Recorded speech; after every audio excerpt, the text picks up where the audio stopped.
I need that sports encyclopedia. Where you at, Steve Kim? Got Trent in the cut. What are you? He's the best. Yeah. He's a master motivator. I'm a master motivator. I ain't no regular ass motivator. I'm a fucking master. Coaches tried to make practice so hard that the game was less intrusive.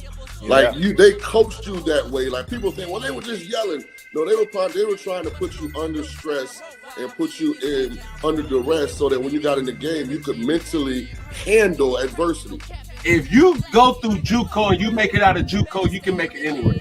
I respect the hell out of you to see that you're doing what you're doing and still doing what you're doing for real, the way you do it, man. From day one, you had the same enthusiasm. You keep the same enthusiasm, and it's fucking contagious. In my opinion, I think Shedeur Sanders is the best deep ball in college football. I don't think he's. Can you just say something nice about Shedeur Sanders?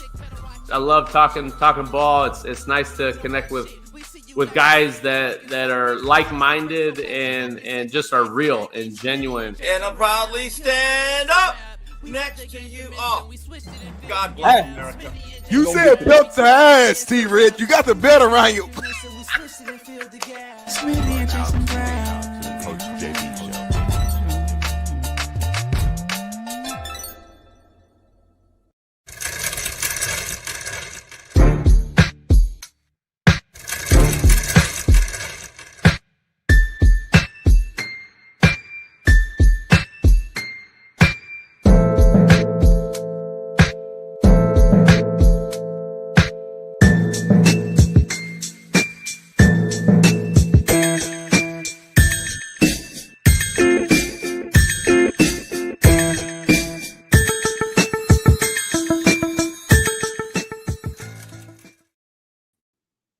What up? We are in the building. It is Merciless Monday. So, man, pound that like, subscribe, become a member. Welcome into the realest show on Planet ERF. We are back. Hope you enjoyed the weekend. I was on the yacht. 80 degrees sunniness. A little windy, though. A little windy. I didn't like that. We'll do a baby Jesus prayer today to stop the wind for this weekend when I go out again, because it is Long Beach Grand Prix time. And hopefully we'll get Smitty on the water. Maybe I'll pull up on the jet ski and see if we can get Smitty on the water too. And then I won't tell him that I'm going to put him on the jet ski, and then we'll see if we can trick him and see if we can bring up his homeboy with the red car, and he can roll up and we can do some BPS together. So anyway, it is a loaded lineup. Shaun King joins us to talk about Duke. Maybe. I don't know. We'll talk about that. And then the March Madness continues as Houston plays Florida tonight. We're going to dive into that one. And then we got a betting extraordinaire joining us. So we'll dive into that. AJ Hoffman joins us. We're going to dive into that and have him talk about all things betting. If you don't follow him, look him up. Why the show runs, because he's on later on today. So let's dive into it, man. I got to dive into some real shit first, okay? We had a second measles death in Houston, Texas. I think they flew into Hobby International Airport. They found a guy had measles, and then now we just had the second death. Apparently, a young man, young kid, young boy, little boy, in Houston. Now, here's where it gets crazy. The weirdos, and I'm not even going to call right, left, whatever. It's just the weirdos. I don't even, whoever they are, because there's weirdos on both sides, let me tell you. So the weirdos, we're just going to classify them as that, are demanding that our kids go get vaccinated once again. Here is COVID 2.1. Let me tell you a story real quick. Let me sit down and tell you a story. My entire second grade class and I all got the measles when I was a little boy. And we never got a vaccine. And guess what happened? Nobody died. It was actually normal. And oh yeah, we also got chicken pox, mumps, measles, flu. And then we had a thing called swine flu that came out of nowhere. A lot of you too young to remember about swine flu. I think Cisco has swine flu right now. But we also, though, remember, ate right. We actually played outside. We got real vitamin D. Not the D. Make sure you're clear about it. We actually went outside in the sun and exercised naturally by playing outside on the basketball courts that the fucking communities actually made us to play on that just sit there empty now. But now obesity dominates our youth because we refuse to take away their video games and cell phones. When video games in our age were a privilege, not a right, they are now a right. And you are expected to be playing video games and on your cell phone, where our parents have failed us dramatically. You can blame me if you want to, but I think we're missing a generation. That's a whole nother discussion. We'll dive into that with Big Smitty. Gino Auriemma is the GOAT, or he is in the GOAT conversation at the very least. Not only because he won his 12th title, but it's the fashion that he did so is what puts him over the hump, in my opinion. A man coaching women has always fascinated me. To be this great at it with no weirdo allegations, no issues, simply a mentor to young women and leader for all. Winning in this NIL generation after he seemed to struggle in it for a few years now. And now he's on social media, dancing with the girls, doing some shit. He has literally adapted instead of died. Houston versus Florida, my pre-bracket bet. My prediction, and here we are tonight. I may throw another 1,000 on Houston because no way they lose now. It's destiny, right? Let me ask my main man, the Far East Sider, 317, Lamar Jackson loving, LeBron hairline having, AR5 defending, Caitlin Clark jocking, and let me add, Chirp Chirp Ball State legend, Fox Sports' very own Big Smitty joins the show.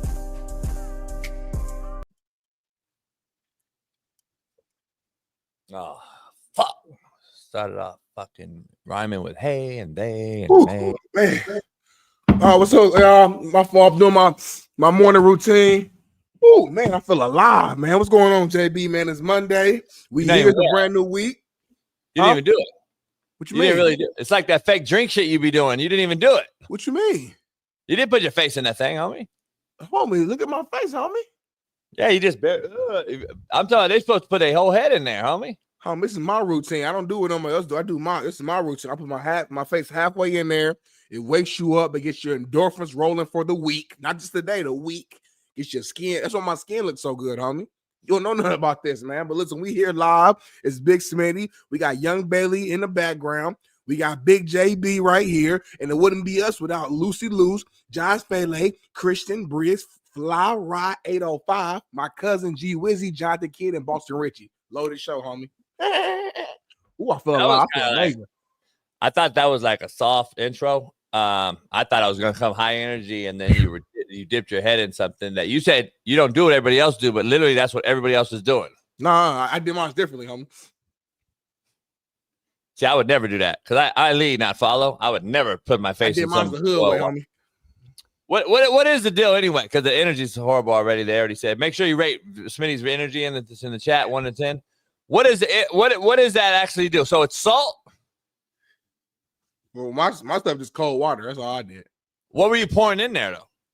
There's some more ice cubes because you took too long in the intro. My ice was melting, so I had to get some. I put some ice cubes in our Coach JB with Big Smitty mug, and then use that to pour the ice into there. Just branding, real quick branding. A little That's subtle. You got 10 energy. Some cats say you got 10 energy. I was surprised to see that you got 10 energy. You didn't do nothing. Energy is very high. It's 5 in the morning. So for me to wake up, put my face pause in a freezing cold bucket of ice to get me going, get my skin going, takes a lot of energy, creativity, quick wittiness. That's something that you're basic this morning. You do the same on intro. What's going on, Coach JB? What's going on?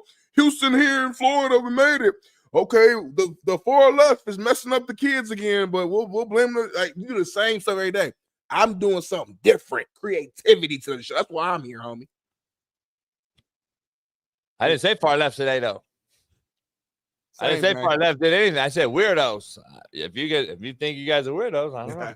I'm saying you guys, homie. Let's dive into the show, Smitty. We got a lot going on. Brought to you by BetUS TV.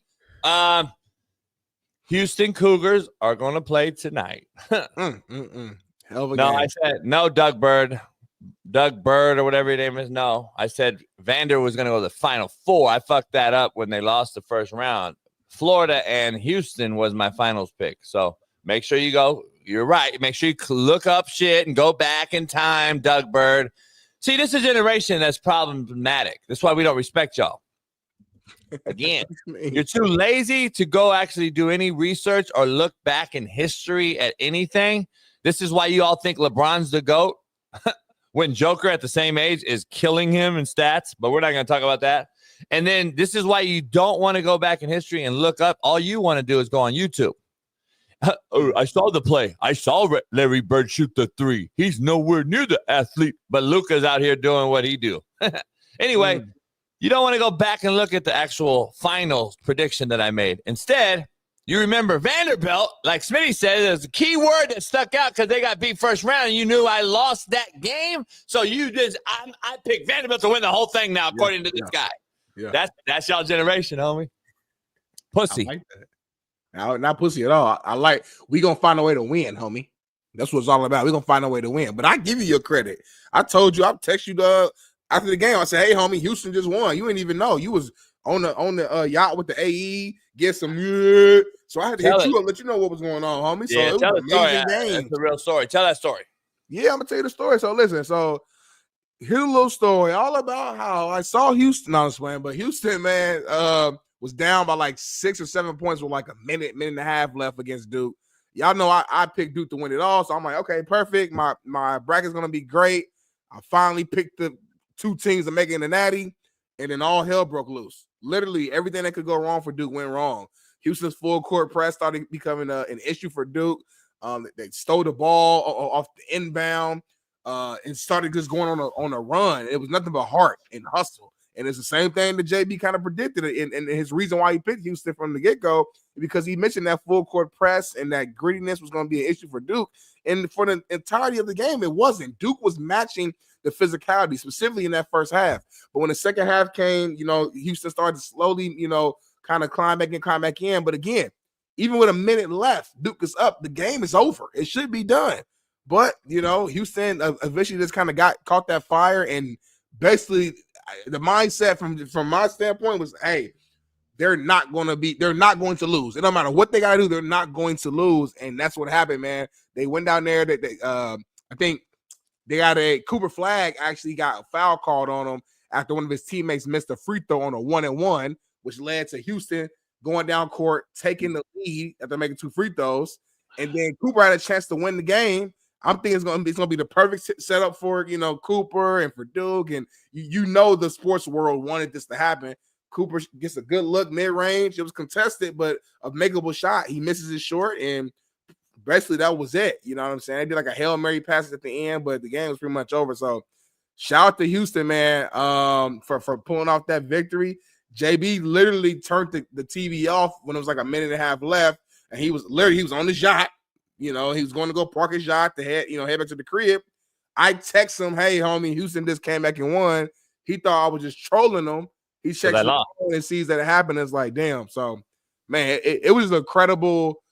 These were 2 amazing games. Obviously, the Houston game, but Florida too. That's college basketball right there. I know we've complained about NIL and not getting the Cinderella stories, but getting we got the 4 best teams, 100%. And we saw that this weekend, 100%. It was great. Let me so I was with my boy Ruben, AE, couple homies. We were eating at this restaurant off the yacht. We pulled up, boom, on the yacht, boom, walked up, boom, boom. Couple hoes came. She goes, man, I signed that titty, and then boom, AE was like, help me. She even helped me sign the titty. Really? So this what happened. It was cracking out there. I mean, I'm just saying, a lot of bitches out there. But anyway, so look, we got God damn, this guy, what did you do? Keep going. What's happening on the show today? So we eating sushi, oyster shot with tequila, and it was strong as fuck. My homie, the Mexican, not Chum, but another cat. Homie, you taking an oyster shot? That's kind of oyster shot's no joke, homie. It kind of rhymes with some stuff that I'm not gonna talk about. But an oyster shot, that slimy material in the liquid going down your throat. Keep going on, homie. Well, that's what gays do. We chew. We chew our oysters. Men chew, not swallow. So right after the gate, for you thinking you swallow as a man, there's something wrong with you. You take a shot, homie. A shot is like this. You drink the shot, homie. You drink the shot as you chew. Don't try to save yourself now, homie. Well, that's just common knowledge to a man, I thought. You chew the oyster. Common knowledge to a man. We don't take a shot of an oyster, slimy oyster. We don't even you do. Real ones do. Yeah, you do, homie. You just haven't. Because you got to get out of like the Burger King mentality. Okay. And then I'm going to take you over here to this other spot. And we're going to figure it out. I'm going to take, like, you're so stuck on this, like, shit that rhymes with hey. Okay. That it's turn y'all gay. Oh, really? Okay. Generation. Like, see, we didn't ever thought about that. We would never talk about what you're talking about. We would never thought about it before. We were like, oh, yeah, oyster, bam. You know what I'm saying? We get the privilege to eat an oyster, boom. You now, like, it's, I can't do it. Slimy. But you eat pussy all day. Make it make sense, homie. That's different, homie. That's way different. That's way different. And you eat the crust, you said, if it's right. I didn't say all that. But anyway. That cat good, Smitty, I got to ask you. You know, I bet $1,000 on the game pre-bracket. So I'm like, fuck it. It is what it is, homie. I tipped the cat like $40 on, it was in the big bill. I tipped the guy like $40 because I always go in there. He knows me. Bam. Yeah. I was like, fuck it, Ruben, let's go. Yeah. Tie off, get out of the boat, take a 20-minute ride into the slip, pack up, get in the car. Whoop.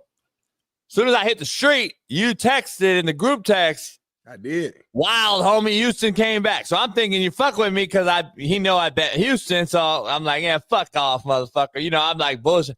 Yeah. I go straight to ESPN, and I'm like, hell nah. I text Ruben because Ruben bet too. Yeah. Off my bet. And he's like, yeah, right. So it was 30 seconds left. They were down 7 or whatever. We got up and bounced.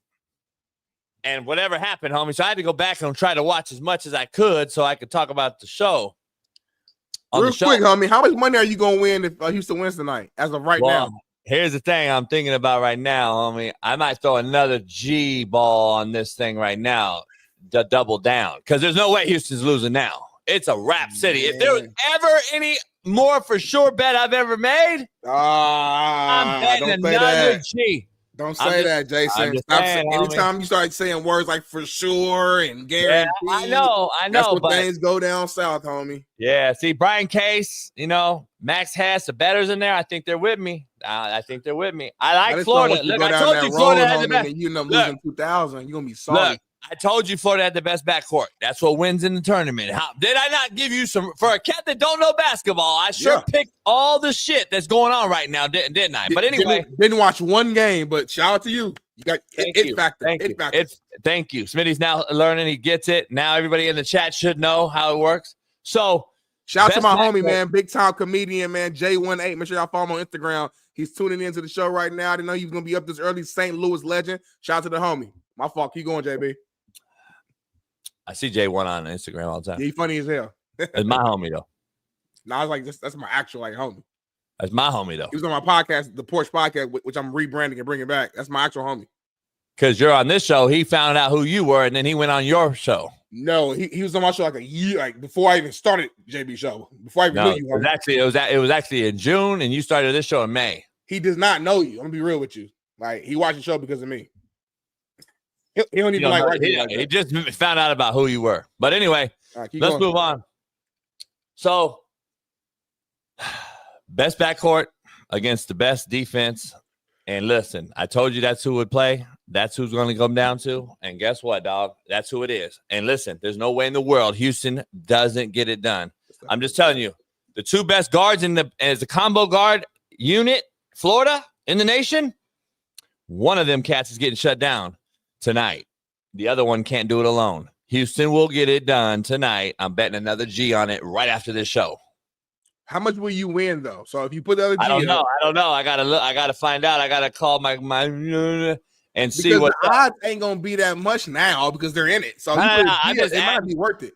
Well, my shit's before the brackets. Good ass odds. So what's that number, homie? People want to know what's that number. Is it 50,000 right now? Like what are we winning just right now? The odds pre were what did I bet it at, Bailey? Plus 380 or something? What was it? I think what are we winning though? What are we winning? Like right now, where it stands, with just with the 1,000. Let me see what my odds were, homie, because I plus 450. I know we split it in half. It was plus 450, and I put a G on it. So it was plus 450 when I bet. Okay. So what does that win me, Bailey? Yeah, D Jones, you're right. It was plus 450. When it wins you what? 4,500? Wait, no. Plus, how much did you bet? You bet 1,000 on 1,000. It was plus 450. Yeah, 4,500. And then I bet we can split that in half. That's what. That's like 22.5. Yeah, but hold on, because I bet Houston to play Florida. Which that's 2 bets. Okay. Yeah, it was I think the odds were plus 660, right? So you did 500 and 500, or did you do 1,000? Nah, I bet 1,000 that those two would play each other. Oh, got you. A little parlay. But I got Houston winning it all pre on $1,000. So I got a few things going. I got a few little DFS side. I got a lot of side bets. By the way, I'll tell you the truth. I picked Auburn on Saturday on a side little DFS thing. Yeah. Just to cover, you know what I'm saying? I already won my Florida. I'm saying, like, on the side, on a day, the day up, bet. I was like, let me pick Auburn with some money on this just to cover my ass. You got excited, homie. Yeah. I think I'll make like 12 grand or 20 or 14 grand, homie. I think that's overall. what I'm saying. Just slow down. I think you're in a good spot, man. I don't know. Go with your heart. I've seen you go down this road before where you get excited and you start adding stuff and then you end up losing and you, dang, homie, I was 2 points off, homie. If Houston steals the ball at the end, homie, and make the layup, man, I've been 12,000 up. Fuck. Like, I see it already happening. I'm wrong. Look at Hector. They don't care about your life. Hector don't really love you. You know what I mean? He's here for the content and the entertainment. He wants you to lose and want to see your reaction tomorrow. You know what I mean? Like, I care about your actual, like if you lose his money, he can't pay. What do you care about? What do you care about, though? I care about, like, you, bro, and I don't want you being in a position where you got to, like, get back to hustling in the streets to pay your mortgage next month. You right, Fly Rob. I'm sorry. That's what I'm saying. I'm going Max Hess, Brian Case, Hector, known bettors. They all with me, homie. I don't know. Max loses more than he wins, homie. I'm be real with you. You know, he only shows his wins, but he loses a lot, homie. Maybe a lot of gaps in between the wins. Hold on. Let me get clear here. Vince has said, Big Smitty looking out for me. Did you block Vince on Instagram? No, why would I block Vince? Why'd you even say that? Because I saw a comment Vince made. Said I saw Vince. Something. I met you at the Super Bowl. I support you, and you blocked me. Nah, I don't think he said block. You get some clarification, Vince, when you can. Clarify that. Vince, my OG. Oh, you said yes, you did. Blocked you? Why would I block Vince? Said yes, you did. I don't even block people, honestly. Let me see. I want to look right now. Vince Kennard. Vince. What's your name on here? Is it Vince? Is it That's what Smitty's gonna do. My bad. No. He didn't say block. He said I didn't follow him back. I'm about to follow him back right now. Oh. There you go, Vince. I just followed you, homie. Who's that? Go back. Who's that girl right there? Who? I saw a girl on your top thing. Who? Right. Yeah, you missed it. I don't know who that is. That's just some random. That's just like the algorithm. It's in your algorithm. That's suggested followers. I don't know. Exactly. That's what you tell me, right? It's in your algorithm, homie. No. That's something. That's because I probably follow somebody who follow her. Like, that's a different thing. Algorithm is when I go to your Twitter feed and the only thing you see is racist stuff, far right stuff. Hey, they, may. That's all you see on your feed. And then you just send, like, the stuff you send me and Bailey. Well, Bailey has the same feed as yours because y'all the same people. But the stuff y'all be sending in our chat, I never see it on my timeline. So, like, I don't know what y'all be searching. Your Google history is insane. It's like y'all look up stuff all day to just piss yourself off. What can I find to make me mad? Did you see what was the sport? What I sent you last night? It was with the swords. Fencing again? Fencing, homie. Nah, I don't think it's fencing, is it? It wasn't fencing? Nah,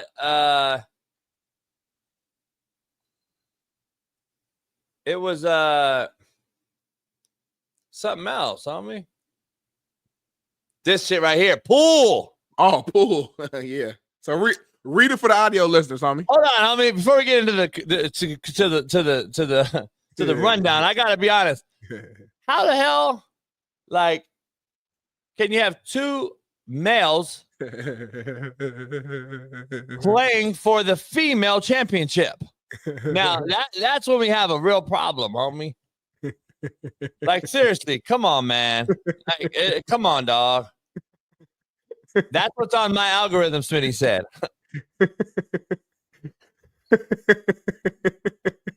Your laugh kind of creepy, homie.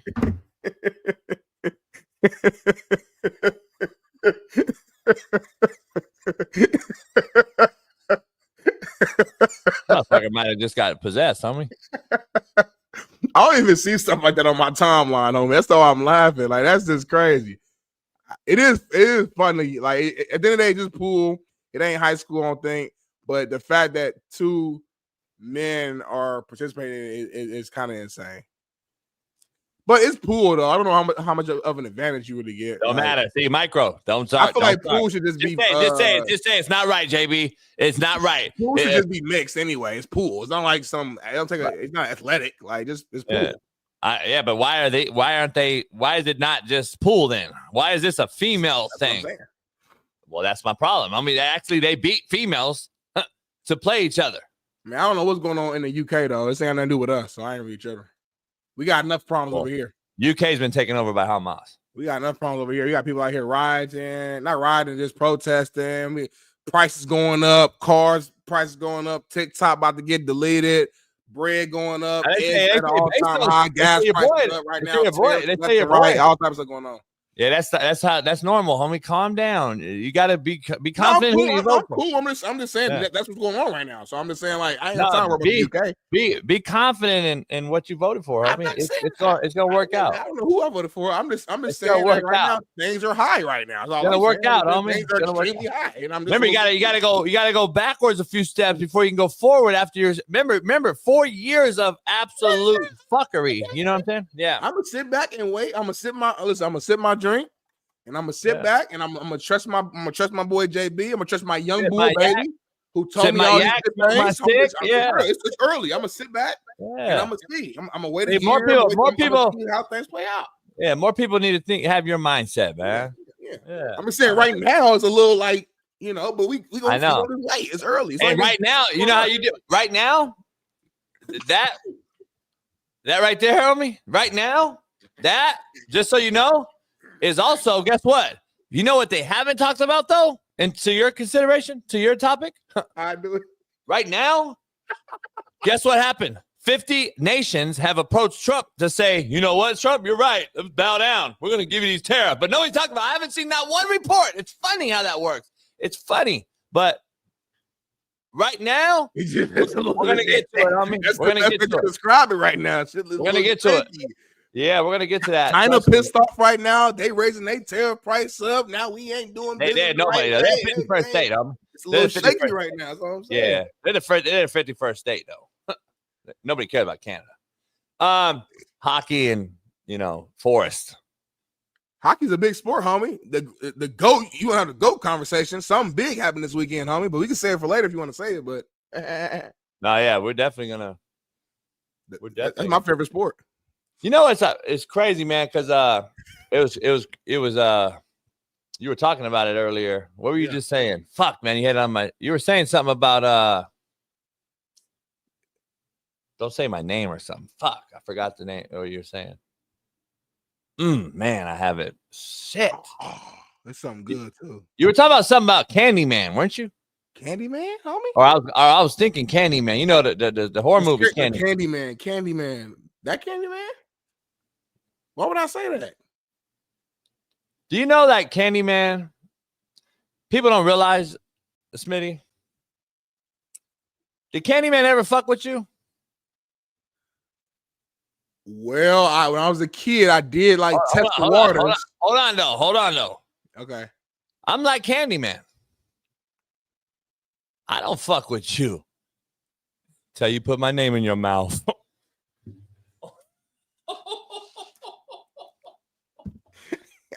I don't know where that came from, homie. Ooh, shit, homie, because you mentioned something that made me think that way. I don't know what I said. I don't know what it was. I don't know if it was black horror movies or I don't know what. I did not say that at all today. I haven't said. Damn, you made me think Candyman. You made me think Candyman, homie, and I was like, damn. Did I make my own quote up right here? That's that ADHD kicking in. That's a good quote. I never fuck with you. I never fuck with you until you put my name in your mouth, homie. That's Candyman, ain't it? Yeah, Candyman. Candyman didn't fuck with you. Did Candyman fuck with you? Unless you said his name 3 times, huh? Yeah, I think it's 5 times, right? You had to put his name in your motherfucking mouth. He didn't fuck with nobody until you put his name in your mouth. That's how I am, homie. I had to smack a cat the other day on the boat.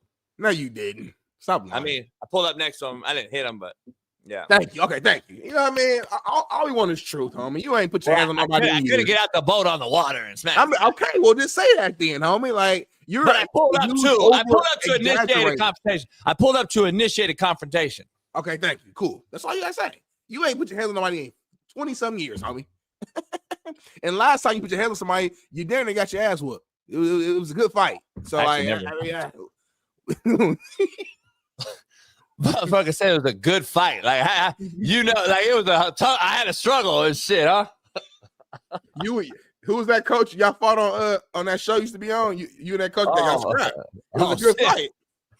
It wasn't even a real fight. It didn't last at all for very long. Fight. Yeah, it didn't even last that long. He got a good hit in, and then you hit him back, and you dragged him out by his, by his pants. It was a good fight. Let's dive into the quote of the day. We haven't even got to yet. Ooh, Leah love it. Leah loved those bars you said, by the way. Who? Leah. She loved what you just said. The Candyman bars. She said, "Ooh, bars today."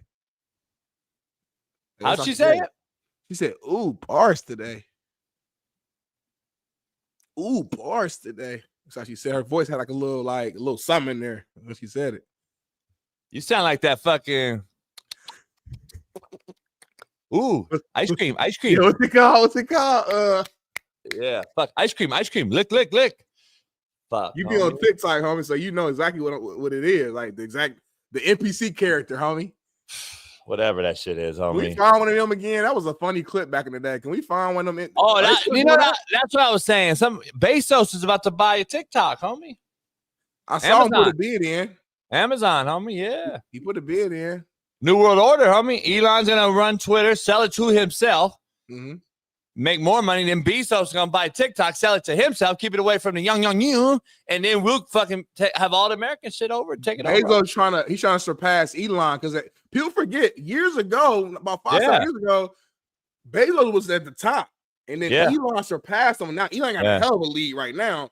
But if I don't know how much of a lead because of liquidity, I don't know. Bezos got some coin. Now he got coin. I think he like 132 billion. I think Elon like 180 billion. That's like 50-60 billion, homie. Nah. Elon's I'm trying to look it up, homie. Facts are the facts, homie. Elon's in the 500 billion range, homie. Well, you see what I'm saying. Whatever the number is, my point is Elon's at 500 I think Bezos is like 300. Bezos probably like 395. Like it's a good gap between them two. Yeah, but they are the top two though.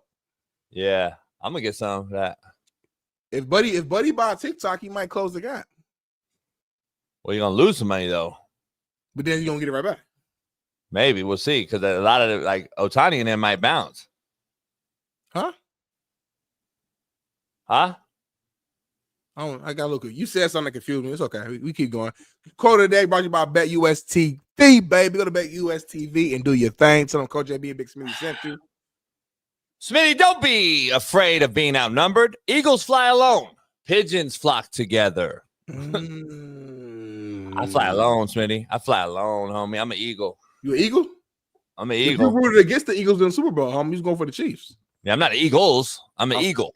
Got you. Eagles is a band and a football team. I'm Eagle. Don't be afraid of being outnumbered, homie. Eagles fly alone, pigeons flock together. A lot of pigeons out there, especially in LA. In a lot of these other areas, pigeons flock together, homie. You guys need each other. This is pretty good. It's just the fact that you freestyled that Candyman quote right before this kind of watered this down. This is a good quote, though. It's like, it's creative. It's like you took your time with it. I actually like it. Candyman wasn't a quote. I just said that, though. I know, but it was so hard that it kind of like watered this down a little bit. You shouldn't have said. You should have said it for later. I can make that actually a better one. I don't know. Because I think I could say it different and probably make it really a real quote of the day, that Candyman one. That Candyman. Keep your name out my mouth. I won't fuck with you like Candy. So I don't know. I'll think about it. Let me figure it out, man. You got to the end of the show to figure it out. Yeah, I'll bet. Contrary to belief, brought to you by BetUS TV. Smitty, you either hate me because I said it or hate me because it's true. Either way, you hate me, homie. Like you know why I brought this one up? The other day, we're sitting at the bar, and some cats, we were just debating, like barbershop banter, talking about the game. And I'm like, are you mad at me because I said it, or are you mad at me because it's true? And I said it out the dome. You know how sometimes I just say, yeah. And Ruben and A looked at me like, damn, that was kind of a bar. And I was like, I said, what'd I say? You know, I'm drinking. Yeah. But that's what it is, Smitty. That's what's on social media. They're either mad at me because who I am. Yep. And that I said it. Yep. And they're mad, or they're mad that it's true. Yep.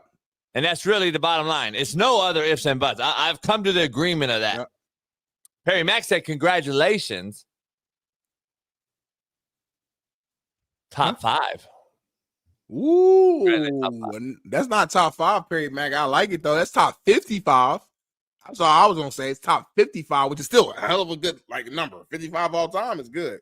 Not top 5, homie. Y'all, when you say something like this is top 5, it's really disrespectful to you and all the hard work and the amazing quotes and CTBs that you said over the years. Like, that's not top 5. Even you would agree. But it's really good, though. It's top 55. Somebody said that's 2025, homie.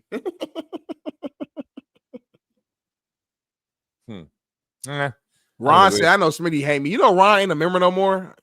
I might block Ron. Why? He's not a member. Ron be in my comments on Instagram every single post. Just commenting some weird stuff. Ron do? Yeah, Ron. OG Ron. And he's not even green no more. You sure that's the real Ron? Yeah, that's him on the top of the car with his Marine boys with snipers. And he's not even green. Damn, what happened, Ron? I know. Ron, you're here for me, Ron, not for him. You here for me, homie. Ron, man, he been green for 2-3 years. Now he's not green. So now I'm like, I can't really even rock with him no more. Like, politics really divided. Politics really divided it like that, huh? Yeah, I would give him I used to give him a benefit of the doubt. I'm like, all right, like he a member, he can say what he want, whatever. But now he ain't a member, so he can't really say what he want. Hey, you know what's funny? A lot of cats have been blowing me up and hitting me up. So we had a little moment with the Mexican word of the day. Yeah. And a lot of cats been sending me Mexican words of the day. And I'm going to be honest, they're all bad, horrible. Don't send me no more Mexican words of the day, homie. You're not going to top ketchum. You're just not, homie. That shit is classic. I got to go down and some sort of have an award for that part because everybody's out there dying for it, laughing. A lot of you guys are taking it personal. Shout out to you. We'll see you on the other side of the gate. But I'm just saying, listen, don't take it personal, homie. It's just business. It's just business. Smitty and I got $14 from that each. We got $14 from each on Instagram. Yeah. It's fucking funny. I get paid. You got an Instagram, Facebook payment. $14.98. Motherfucker had like 1 billion fucking impressions, and I got $14 fucking dollars. You know why? Because these cats are all these whatever you want to call them, globalists, socialists, whatever they are, deep state fucks, the weirdo from Facebook, who said, by the way, like 2 months ago, said, we're not going to censor anything you put on Instagram no more. I've been censored every day since. Really? Oh, fuck yeah. Every single thing I got. And I don't even say, you know me, because I've been blocked on Instagram and banned for the 3 Instagrams I've lost. That's crazy. And it's taking me. You might be at 1 million followers right now if you would have just. I had 270 after Netflix, and then they deleted my shit after because I didn't know you couldn't say like "fuck you, fuck boy" and all that. And then they deleted that one. Then I got it back, and then they deleted it again. Then I started a new one.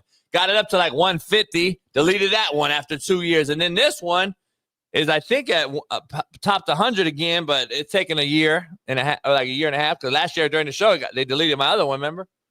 So at least it gets to get back pretty quick. You gotta blame yourself, though. I mean, you gotta blame yourself. Yeah, I do. I can't play victim like a lot of folks. You could be at 1 million followers right now. That's crazy. Could be. Poll question, Smitty. Let's dive right into it because we haven't done anything about. We only got like 5 minutes for the first commercial break, and I'm taking a break too. So this is what it is. No, you're not. You won't come back. Is Gino Auriemma the GOAT, Smitty? That's the bottom line. That's the poll question. Pound that like, subscribe, become a member. Let's dive right into it. Listen, we got young thumbnail. When you say the GOAT, you're saying the greatest coach of any sport, just the GOAT of the GOAT. Yeah. And obviously, we left faces off here. We can't fit 20 guys on here. So, of course, you have Nick Sabans of the world, and you can bring them into discussions. And I would throw Pete Carroll in the discussion, Bill Parcells. There's a lot of guys, right? We could throw a lot of guys on here. What's his name? Shit. The Yankee skipper, I'm losing. Yeah. Joe Torre. There's other guys, right? We know. We just put a few guys that are famous names and faces. So that's all we did. Now we could have an open discussion. Don't bring up, why is Saban not on the list? I'm already getting banged on Twitter. By the way, Smitty, why is Saban not on it? Here's a classic social media fuckboys comment. Yeah. Why is Saban not on it? And then why is choke artist Bill Belichick on it, who was gifted 2 Super Bowls by Atlanta and Seattle and wasn't anything without Tom Brady? That was his comment, okay? Why is Saban not on it, but why is Saban's mentor on it? Now, make it make sense. I mean, that's the dumb fucks on social media. Why is the guy who taught Saban defense on it, but not Saban? That's a good anyway, listen, there's 4 guys. Gino's the greatest women's basketball coach of all time for sure. I mean, like what he's done at UConn, like I remember back like when I was in high school, like I was younger, it was like a 2 or 3 year period where they didn't even like lose. Like they were just undefeated for like I feel like 2-3 seasons straight. It felt like, or maybe they lost 1 game. Like it got ridiculous. I mean, his recruiting ability to be able to get the best players, the Maya Moore, the Brianna Stewarts, the list goes on and on. Paige Becker's obviously now, to your point during your intro, you know, he's an OG coach. And with this new era, you know what I'm saying, he did kind of, you know, hit some tough years. When I say tough for him, because it's natty or bust when you're that great. So when we say tough, I mean, he's been to Final Four, he's still been to Elite Eight, he's still been, you know, really good team, but it wasn't the level of UConn that we've seen in the past. So like he hit a few rocky years, but then he's able to adapt to this new era, NIL era, and be able to still reach the pinnacle. And not only reach the pinnacle, they blew out South Carolina. And that's a team coached by Don Staley, who a lot of people will put Don Staley as arguably the best coach now today, and one of the greatest coaches too, because she has 3 natties of her own. You know what I'm saying? She's building as well. So to win in that fashion in this era, and to do it this long, and to see beyond all that, you see the how much the players love them. You made a good point earlier too. It hasn't been no weird allegations. It ain't been nothing, you know, crazy, nothing like that. It's nothing but love. I mean, we saw, I don't know if you saw at the end, they called a timeout to let Paige Beckers, like, you know, get around, you know, standing ovation. And she just came to complete tears when she hugged, you know, just from, you know, just the career she's had with him, knowing type of leader and man he's been, and role model. So, I mean, he's clearly, to me, the greatest women's basketball coach of all time at the collegiate level. Now, when we talk about being the GOATs of GOATs, that's just, to me, it's an impossible conversation to have. Because, I mean, I grew up a Lakers fan. Phil Jackson, to me, is crazy amazing for what he did with the Lakers and Bulls teams. People going to say, well, he had Jordan and Kobe and Shaq. Yeah, but Jordan pretty much retired because they didn't bring Phil Jackson back. So that tells you how great of a coach he was. As great as Kobe was and is, he didn't win without Phil Jackson. So we can say we want about the players he had. Those players needed Phil Jackson too. We know Bill Belichick and his resume. Say what you want about Brady. Brady, especially the first couple Super Bowls, was not the Brady that he became. It was that defense. It was that O-line. It was that structure. It was also Brady needed Belichick. The same way Belichick needed him. We know John Wood. So the list goes on and on to where it gets kind of hard for me to just say Gino's at the top of the top, but he's definitely in the room. He's definitely in the conversation, 100%. Yeah, a lot of idiots in the chat, man. Danny Sanchez, you obviously know fucking nothing about coaching. You look like a fat Mexican who just eats fucking tortillas all day. So you should just stay out the conversation. Shut the fuck up. You should just shut the fuck up, Danny Sanchez, you fucking dumb fuck. Like, that's where it really needs to just happen. Some people just need to be told the fucking truth. You need to just shut the fuck up. So I'm the asshole that don't know shit and hates women and hates women's sports and all this shit. And then how do you have a women's coach on the thumbnail? See, this is what you guys don't fucking understand. Number one, because I love women. Save girl sports. But what do I know? Here's the reason why. You coach and win, it's called coaching. I don't give a fuck if it's Youth Pop Warner, water polo, or fucking women's basketball. Guess what you have to do? You got to get a certain amount of numbers and bodies to go the same direction at the same time and work for the same goal without having any internal ego issue or fucking side deals and make the team first. That's what a fucking coach does. I don't care where you do it at. And this man has been to 24 Final Fours, 12 natties, and you think that's just because it's in the women's game where we've had Pat Summitt, where we've had fucking Yeah. And what's her name at UCLA? I was for sure they were going to win, and they got waxed by 30 by Gino. UCLA clearly wasn't ready for the big stage, and they were the best team all year long, Smitty, and got beat like that. But I didn't feel bad for it all because UConn was on a mission because they beat South Carolina the same exact way 2 days later. And maybe, maybe your girl needed a boy. Like she said last year, homie. I'm down. I'm down for men to play women. Well, maybe you needed a boy, homie. No one wants to talk about that, though. I'm so glad. Don Staley, man. I'm so glad Gino beat that ass. I'm so Don glad Staley, one of the greatest Gino coaches, three natties, one of the best coaches in the game right now, man. I'm so glad he beat that ass. God damn, I'm glad Gino beat that ass. That motherfucking broad wanted the fucking boys to play in girls sports and said it publicly. One of the best coaches in the game. Shout out to Don Staley. She got humbled by the GOAT. She got humbled by the GOAT, though. and she paid nothing but respect to him after the game. Showed nothing but respect to that team, all that. So it ain't win them situations. That's all she did at the end, at the post game. God damn it! I need some dicks out here swinging around. She hot, homie. Damn, I love it. I love it. Don Staley, man. Hey, shout out to Gino. Took the loss with nothing but respect and grace and show respect to Gino on the team. Dangling out like, hey, catch these other 9. You got 9 more to go. Which she'll never get. But anyway, here's the real. No one said she's the GOAT. They're just saying she's one of the best, not the best right now. So yeah, well, she got 3 of them though. But she needs a boy though. But here's the thing: she got 3 rings though.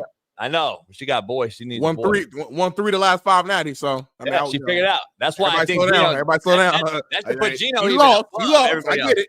But she won 3 the last 5 nights. That's everybody take a deep breath. Oh yeah, no doubt. Y'all like her or not? We're talking about coaching right now. We're not talking about politics or beliefs. Yeah, coaching. She won 3 out of the last 5. Everybody pump the break.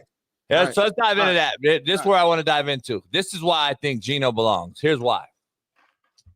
We've lost. He's lost, and everyone basically said he's done.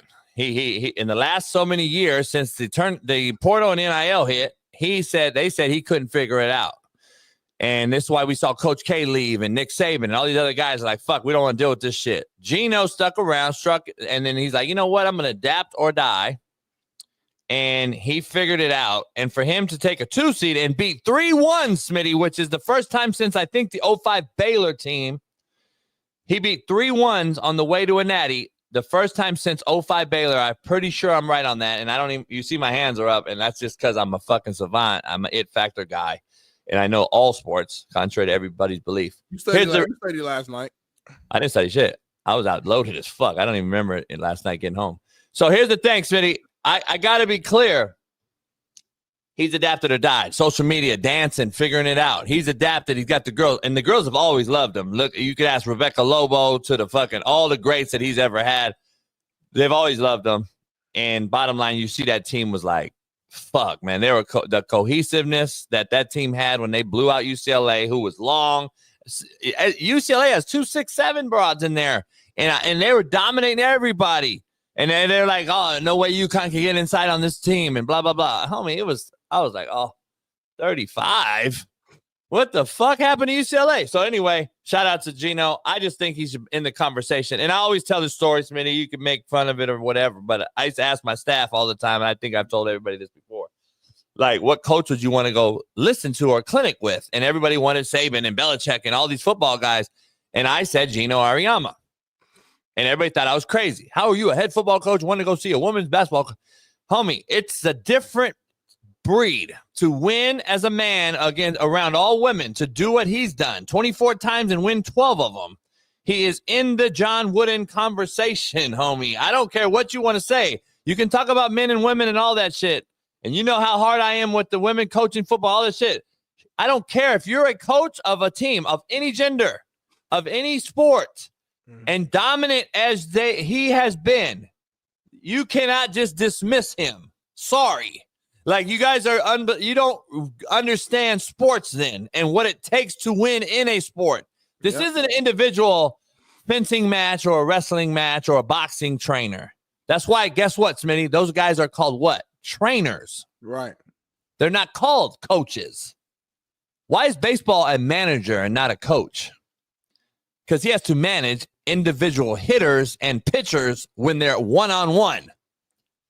Remember, pitchers and hitters are one-on-one all the time. There's no team scenario in baseball that you put all those guys together and play against the other guys. They're one-on-one, homie. Just like wrestling and fucking boxing and MMA and karate and whatever else. But when you're a coach, Smitty, you manage a soccer team, a football team, a basketball team, a fucking, no matter the gender though, Smitty, no matter the gender. So just be clear, I want to clarify, coaching is not just for the weary and the weak, homie. I don't care what level you are at. So just wanted to throw that out there. Man. Shout out to Gino. Smitty, let's get into what's happening now. We got 5 minutes. That's you on the right. You'll see it. And let's dive into it. Still not on here, home. That's crazy. Yeah, I'll never be on there, I guess. It's your segment. What we got, though, homie? What we got? What's happening now, Jason? Let's dive into this, the bigger one, Bailey. Let's dive into the bigger subject of the two. A father and a son, Bailey and Smitty, were indicted on a $280 million Mesa Sports complex fraud. Now, I got a little insight on this because, let me explain this, homie. I'm going to try to rush this through for 5 minutes because I'm probably one of the guys that have insight on it like no other, and that's why I wanted to talk about it. This father duo and son, this guy named Randy and Chad Miller, reached out to me, Smitty. They reached out to me a couple years ago. And we're like, man, we're going to start this JUCO up and this entire deal. And we're going to get this complex made that's unlike any other. And we want you to be the coach. We'll pay you $350K and $150,000 signing bonus, all this shit. What? And I'm like, how is this going to happen? And he's like, well, first we're going to be a charter school. We're going to be like a high school team that plays national teams. And I'm sitting there like, this is about, yes, man, I'm not bullshitting you, homie. Well, shit goes by. Of course, shit dies out. I'm no longer pursuing it. And I'm like, never. Then I heard from the guy about a year ago. And then the son. And then that was it. Well, that's when I started looking into Arizona, Smitty. Okay, this is I didn't even ever told anybody. This is kind of the reason. I was like, all right, because this guy sent me a full-on mock-up, homie, business proposal, LLC. It was fucking done had bank backing, fucking like it was a real thing. Like I would never jump into anything other than until I know I got the check. But having said that, the guy did present like one of them Ponzi scheme cats, white collar criminal. He presented it the right way. Now, He did because he basically, Smitty, got a lot of investment in this thing. Legacy Park used to be Bell Bank Park, according to some investors. And then the investigators came in and they forged documents, faked interest from major sports groups, which I got to see, like the Arizona Diamondbacks and the fucking Phoenix Wild and all these guys, all these guys, and they had real fucking like executives on this thing. And then they included those organizations promoting disabled athletes, homie. That's their sell, and that's what their sell was, to get all the people to buy in. Just like the fake people that want money from Pat McAfee and myself and all these guys and faked having cancer and shit. Yeah.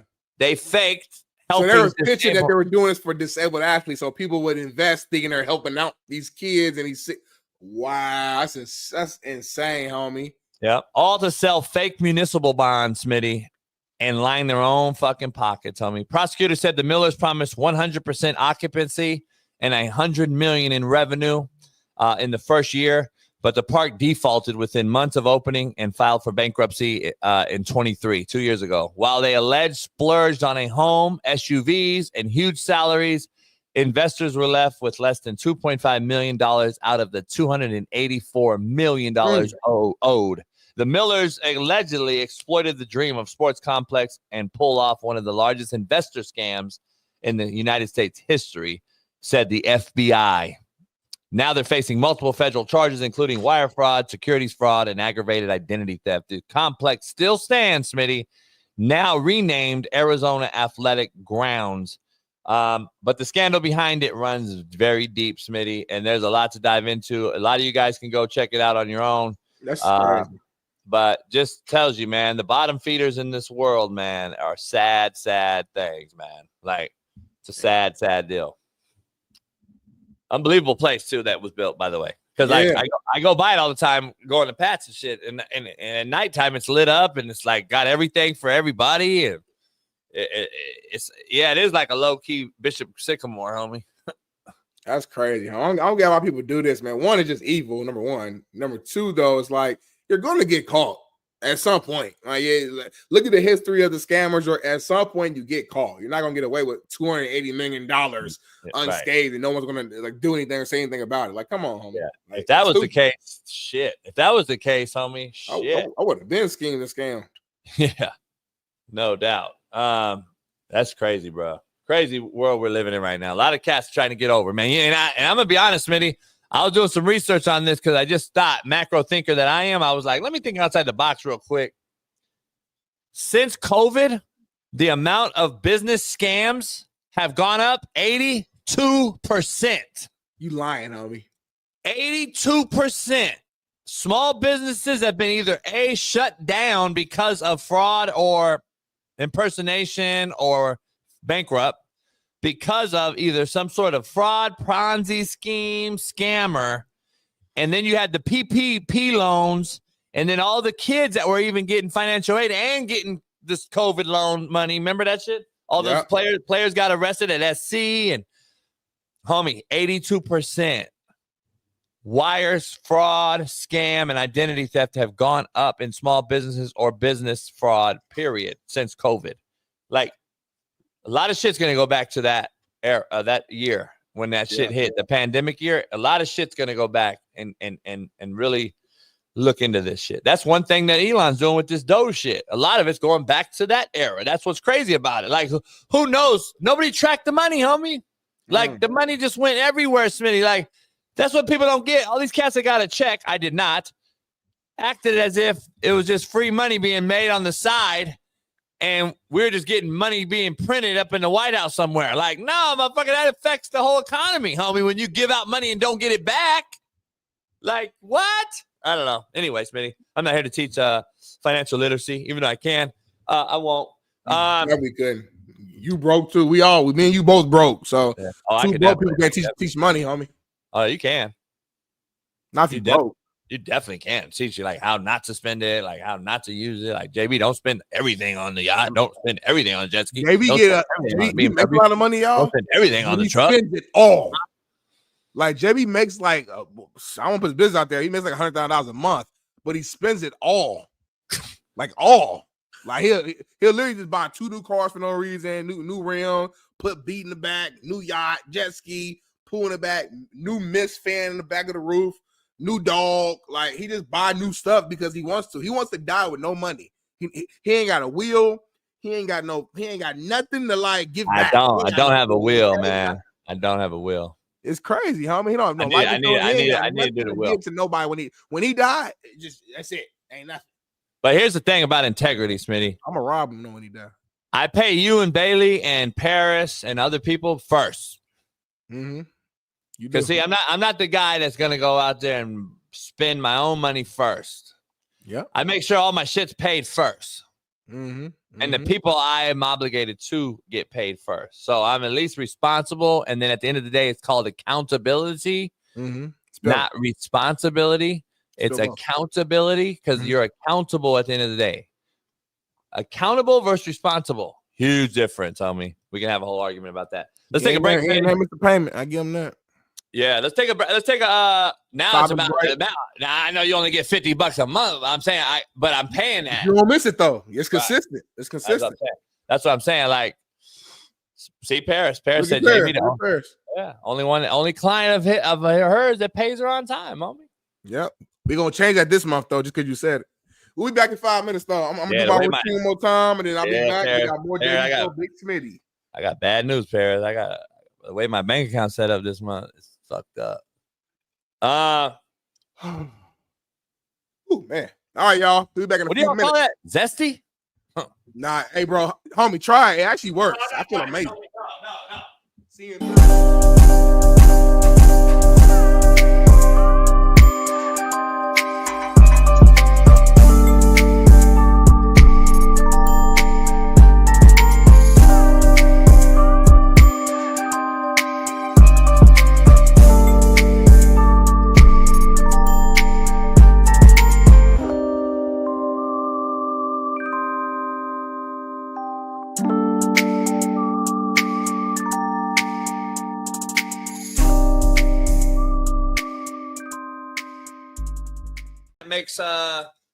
Makes a 3, Smitty, and then he does his thing that he's kind of known for. And I guess this one right here is what I guess was told the gesture that he can't use. I want to be clear, Smitty, real quick, and you can have it. I want to be like super clear and transparent with Adam Silver. I think you're a coward. I think you're a coward. And I think I'm never going to defend this shitbird, but I'm going to make sure that we're not being unfair or unjust to any one person. I've seen multiple players do this. Yes. Multiple. Yes. And in the NFL, they banned this rule for the entire league. Adam Silver has only targeted Ja Morant. He needs to put this rule out league-wide, Smitty. No gun gestures if you're going to continue to fucking point out this guy. Because the reputation of having a real gun is his issue for this. Like, let's just be real. The other cats can do it because they haven't had a real gun on fucking IG Live. Right. This cat is continuing to be pointed out because of your lack rules, Adam Silver, and you just haven't put out the entire overall no more gun gestures for anybody. Because I've seen him and Buddy Hill did it the other day at each other. It's actually like, it's really a sad deal, Smitty, especially after the killing we just saw. It's like insensitive, like, you know what I'm saying? Like, and it's funny as fuck because you're looking at it like, dog, do these motherfuckers understand? Like, when is Adam Silver just going to pull your fucking card, Ja Morant, and say, you know what? We've given you multiple chances. You don't get it. Sometimes some people just don't get it, Smitty. And you got to go. A year ban or whatever. They've already given him how many games. I already did that, basically. I already did that. Well, it was I mean, it wasn't a whole year. A lot of games on me. I'm talking about just a whole year. No play. Like, something's going to have to jog this cat's memory, homie. Like, I don't know what you're going to do, but, like, at the end of the day, First of all, Adam Silver needs to put a whole fucking league ban on it for the league so we can just stop discussing Ja Morant. But then on the other side is a grown folk making a lot of money, Smitty. This cat right here he's a young man that's troubled, man. He don't get it. I'm sorry. He don't get it. I just don't understand. Yeah, I mean, I think you hit the nail on the head. A lot of people do this in the league, and it's not an issue for anybody else. But again, we understand why it's an issue for him out. Right. Right, that's a great point. But at the same time, though, two things can be true. Ja Morant, you know your history. You know the videos that everybody saw. If I'm you and I'm just being smart, I'm not doing anything that can be looked at as gun related. I don't want to. I'm not playing Call of Duty. I'm not doing nothing that got a gun reference. Nothing. Nothing. You know what I'm saying? Nothing. You ain't gonna see me do shit. Nothing. No weapon. Like, no weapon. With my nothing. hand. Nothing. I ain't cutting my steak. Nothing. I ain't doing none with a weapon. I might do this, Smitty, and then I might be opposite. I might you know. But yeah, I ain't gonna put my hand down like that. I'm not gonna do that. That's racist. but that's where I'm at with it. Because again, guys have been doing different variations of this for years. Because we get it's a comparison. It's simile. I'm a good shooter, so that's just their way of doing it. Some people do the 3 to the head, and like it's different little references that people do. And it wasn't a big deal until Ja Morant's video went out. So now it's becoming a bigger deal. So because of that, it's like, Ja, just chill, like just be smart, you know. And to his credit, whatever, we ain't heard nothing until like this week. Like Ja has been pretty clean, ain't did nothing stupid, ain't got no trouble. He ain't really been kind of like though, like he's kind of disappeared as like we thought this guy was the face of the league, right? Like he's kind of like we don't really like. Yeah, we don't talk. We don't. You know, all these other guys have kind of trumped him in the last 2 years, and it's like, what happened to Ja Morant? Like you were the guy. He got suspended, then he came back last year. I heard for like 2 games, got hurt, missed. He basically missed like 1.5, 2 seasons. The Grizzlies now are, you know, looking pretty solid. You know what I'm saying? They're still, you know, the West is so tight. I think they're still kind of fighting for play-in a position, but.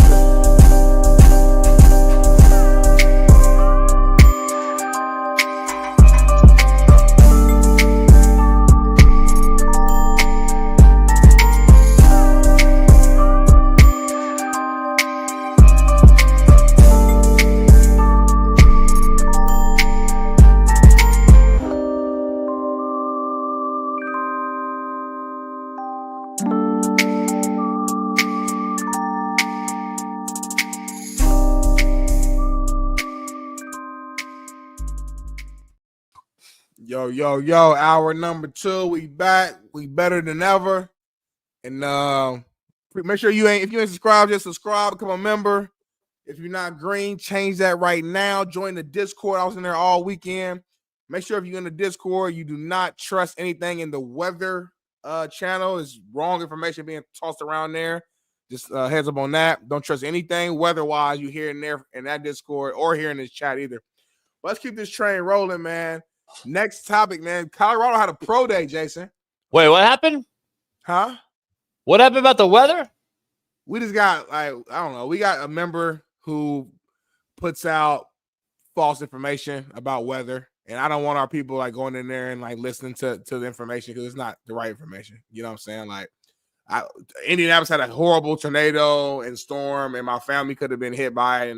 And somebody who I once trusted didn't tell me about it, didn't warn me. I could have called my family and make sure they were safe and all that. And I didn't get told. So since then, I just, you know, I want to make sure I save the rest of our group chat members and they don't, and just make sure they stay away from that person. They don't trust, you know, anything he says for weather. Was he supposed to call you personally? 100%. 100%. So he got your number. You guys kick it and shit. You used to kick it. He could have DM me privately. He could have, you know, came on the show and made it known. Like, this is life or death situation. This is serious business. Like, that tornado ruined some areas back home, and my sister was scared. And they said you don't have Google. You don't have Google weather or nothing. Then you couldn't have checked it out. I'm saying I'm not the weather guy. You know what I'm saying? Like, I'm in LA. I don't check weather all day. That's not what I do. I got bills and stuff to pay for. That's what this person does. Like, that's their life. So, like, if that's your life, let me know, homie. So it's all good. But anyway, Colorado had the pro day, Jason. I don't know if you saw that or not. And Shador Sanders, went out there, threw the ball around. Some of us thought he looked pretty good. Some others, like I don't know who, wasn't that impressed. But the Titans and the court and Shador agreed to cancel his upcoming private workout after they already saw him perform at the pro day. And I'm gonna start here, Jason. Just from what you saw, mechanics, some of the throws, movement in the pocket, etc. What's your reaction? What's your take from Shador Sanders pro day? Man, I'll be honest, Smitty, because I'm gonna be called the hater today. So here's what I wanted to do. I swear to God, because I texted you. I swear to God, I tried to get some cats together and go over here to this high school. I was gonna actually have Roy, the homie, get the drone out, get the camera, film me, and I was gonna absolutely get this video, copy it, and actually have a guy do those drills and shit. And then I was going to actually do this exact workout. I was at 49 because I'm going to be straight 1,000% honest with you. And anybody that knows me will tell you that I'm not lying. I would have looked way better. I'm just going to be real with you. You can say cap and all that. It's fine. I'm still, don't worry about it. We won't even argue that part. I'm gonna come together and I'm gonna do a drill. I'm gonna do this and I'm gonna throw. My camera went blurry as soon as you said that BS. Yeah, blurry. I'm gonna do this workout and I'm gonna show everybody. Like seriously, I'm gonna get. Please don't embarrass yourself. You're gonna look horrible. You're gonna pull a hamstring or something. My arm stays ready. I'm not running around. You gotta move around the pocket. You can't just stand there like this without. I'm gonna make all these throws. I'm gonna do the play action. I'm gonna do a little boot naked. I'm going to throw a fucking slant off RPO. I'm going to do the behind the back. You can't do behind the back like that. Accurate. Let's bet. Your body too wide, homie. Let's bet. First try? Yes, first try. No edit. I want the raw footage, Roy. Who's in here? No edit, homie. Alan, who's in here when I used to do this all day, every day at practice? Used to. What's all you said 40 at 49? I don't think you used to do. Homie. I don't think you realize. Like Warren Moon was on Sean Salisbury's show the other day. He's what, 60. He still says, "Baby, I don't lose my arm." You not Warren Moon, respectfully. We don't lose our arms though, Smitty. One thing we don't lose, you don't lose your arms. You Warren son or something. You another star, another player. We don't lose our arms. Moon, homie. Listen, let's be honest though, man. I love it. Anytime you go, is it me or is it the truth? There's no way you look at these pro day clips and just thought and learn something. Either way. Like I don't watch pro days like, oh my God, he's gonna be so good. But I also don't watch it like, oh my God, this is horrible. What are you seeing here? Why'd you defend him missing the combine then? What?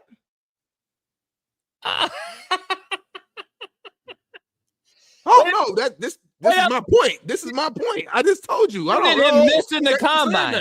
You was cool with him missing the combine, I always right? say watch the film, watch the tape. Which is why I just said I don't watch the pro day and say he's going to be great or he's going to be bad. Yeah, watch you did say that, homie. I mean, here's the bottom line. This ain't no. Appreciate you. Yeah, I know you. No, you have said that. Thank you. No. The truth is, you said watch the game film, and I said then get rid of the combine. I think Matt and I argued it. We actually argued it. Matt and I agreed with the short thing because I asked Matt, I said, well, what's the difference in the combine and this right here? Nothing. He's actually more comfortable at home in Colorado with his guys than he would be at the combine around strangers. Yeah, I'm saying if you're going to do it, it makes sense from Shador's perspective to do it comfortable with your receivers. That's all. I'm going to be honest. I'm here to break. I want to break all of this shit up with all the dumbasses in the chat real quick.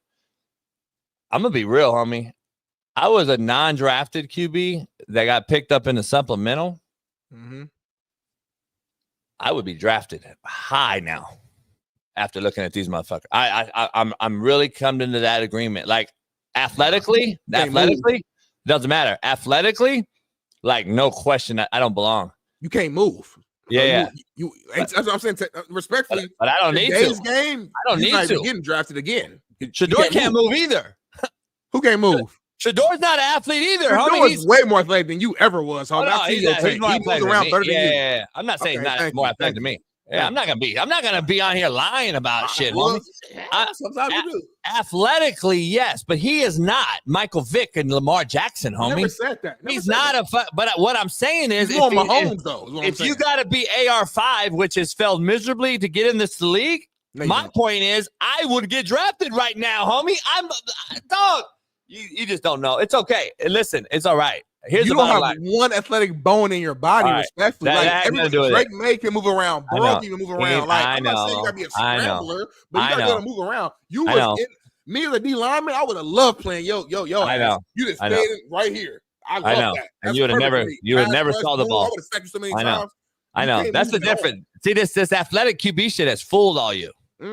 It's fooled everybody. Like, motherfuckers, you guys forgot about Peyton Manning and fucking Marino and all these sitting ducks that everybody talks shit about forever and ever and ever. And I could get to them so easily. Yeah, you really did well against Peyton Manning and fucking. Those are all-timers, Jason Brown. I don't care. Your last name is Brown, not Manning. You don't get. It's Brown, that's what not you Brady. don't understand. By the way, Mahomes ain't running around back there and running his own read option and taking it 80, homie. He's ad-libbing with his feet and manipulating the pocket with his feet. He's not no fucking freak of nature running around Lamar Jackson. So just be clear. Lamar Jackson. Again, I'm saying. No, I'm talking. No, you didn't listen. I said Mahomes is not Lamar Jackson. He ain't doing what Lamar does. He fucking throws the ball to win, homie. He don't run. Yes, but he uses athleticism to extend plays. You're not an athlete at all. What did Jalen Hurts do? What did Jalen Hurts finally do to win the Super Bowl? Threw the ball, but uses athleticism to move around and extend plays. When has the athlete won a Super Bowl? You got to throw the ball to the quarterback.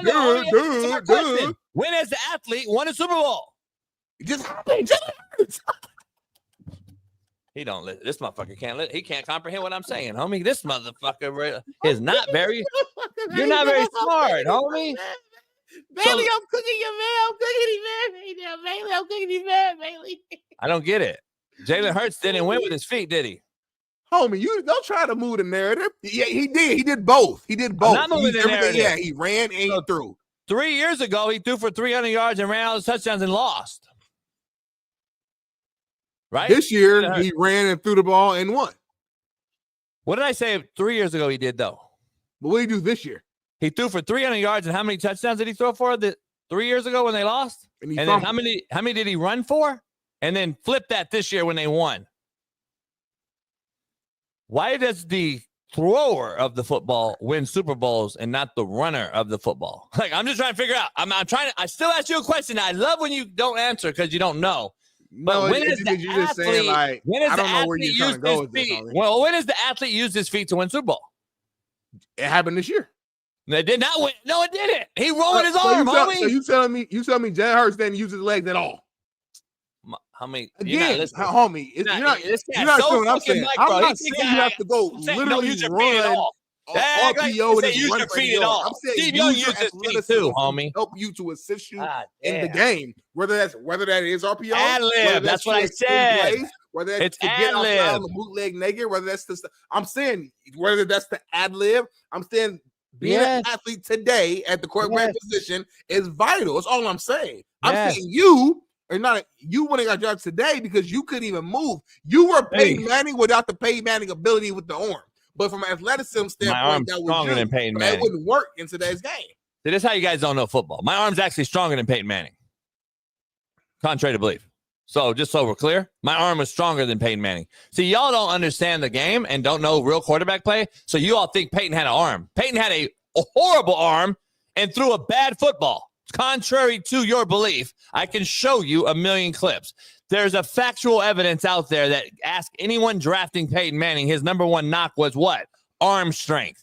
So let's be clear before you start. The mind was so good, though. The mind was so cerebral that the ball got out early enough to where it ain't even matter. It was never an issue, homie. What I'm saying is stop comparing yourself to the greatest of all. Forget all of that. Stop comparing yourself to Brady. Forget all that. Now forget all that. In Marino, you're not in that same cloth, homie. What are you talking about, homie? You ain't respectfully. Don't do that.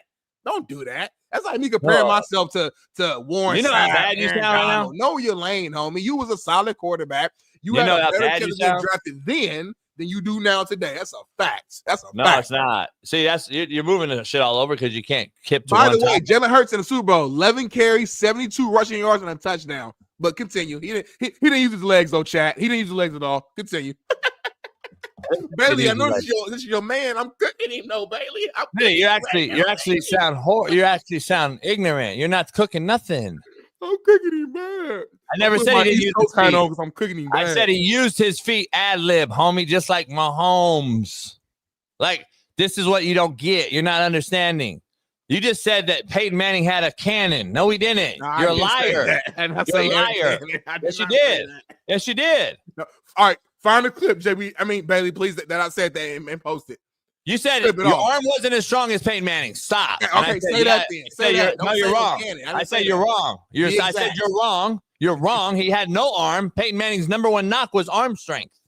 So, again, you're wrong. I said Mahomes used his feet in ad lib scenarios to extend plays. He wasn't running, Smitty. And then you asked me, you said, when has an athletic quarterback won a Super Bowl? I said this year. And then you proceeded to say, no, Jalen Hurts actually threw the ball this year because when he ran the ball 3 years ago, what happened? And I fact checked you and said he had 11 carries you can't listen. and a touchdown. And now now your brain's like, oh damn, I didn't know that. So you didn't listen. Now you're trying to find a way to recover, but you already I'm not.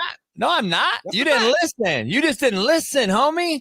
I said, when did the guy rushing the football win a Super Bowl?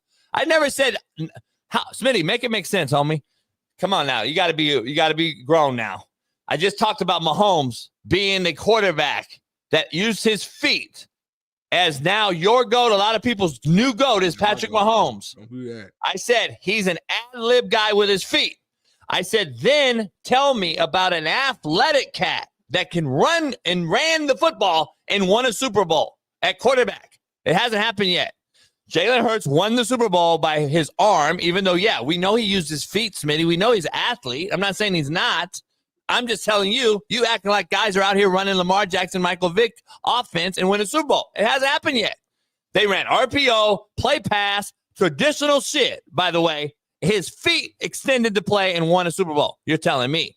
That's not the fact. The fact is, an athlete, he's an athletic guy, but he didn't use his feet, Smitty, solely like Vic and Lamar and these other athletic guys, Kyler Murray, who have yet to do anything. Josh Allen even.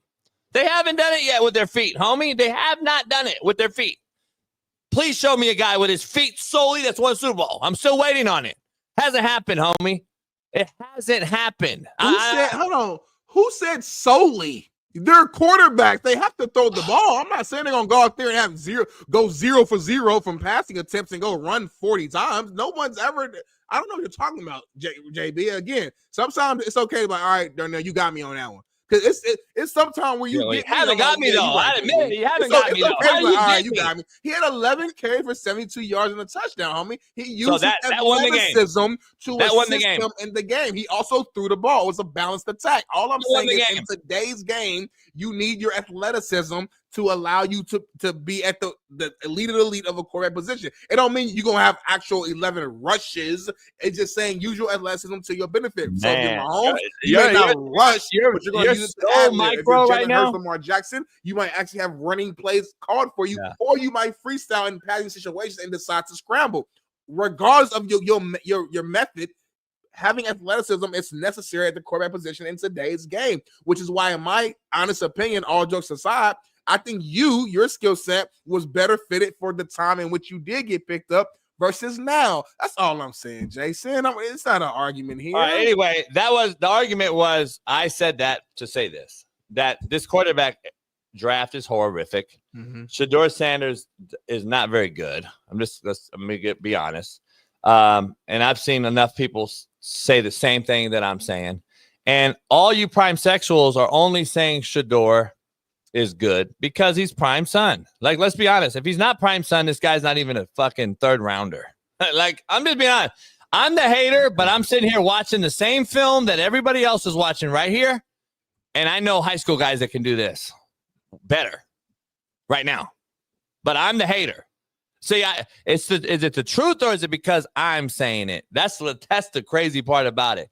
If this was any other quarterback in college football right now that didn't have the last name Sanders, nobody in here would even be talking about him. Stop it, homie. This guy's average as shit. Look at his feet. Can't even stay still. The fucking balls that are accurate balls that need to be thrown on time are all behind the guy. Go look at the plays. Go look at the balls that he's throwing behind everybody on the slant, on the comeback. Everything's late. Everything's fucking. You guys act like. So let me ask you this, Smitty. Let's just dive into this real quick. Is this guy a legitimate, real-time NFL guy? You've seen the Andrew Lucks of the world. You've seen Peyton Manning in Indianapolis. Two guys that are really, really good. You're telling me this guy is a long 10-year veteran in the NFL. That is what your guys are telling me. You guys are fucking fooling yourself, homie. Like, that's the problem. You are so blinded by prime sexual that you really won't tell the truth that this guy is mid at best, and he'll never play that long in the NFL, not as no starter. Like, if you think this is NFL skill set right here, I can go do this right now. And that's no cap, homie, as far as throwing the ball. That's what the bottom line. That's my point. I can throw this right now. And so all I'm saying is, to answer your question, is he NFL talent? 100%. Duh. That's not even an argument. We saw what he did at the collegiate level. We saw the numbers. We saw the comeback victories. And yes, he's definitely NFL talent. Is he the elite of the elite? No. Is he a guaranteed lock to be a great quarterback? No. There aren't any quarterbacks in this draft that's a guaranteed lock to be great.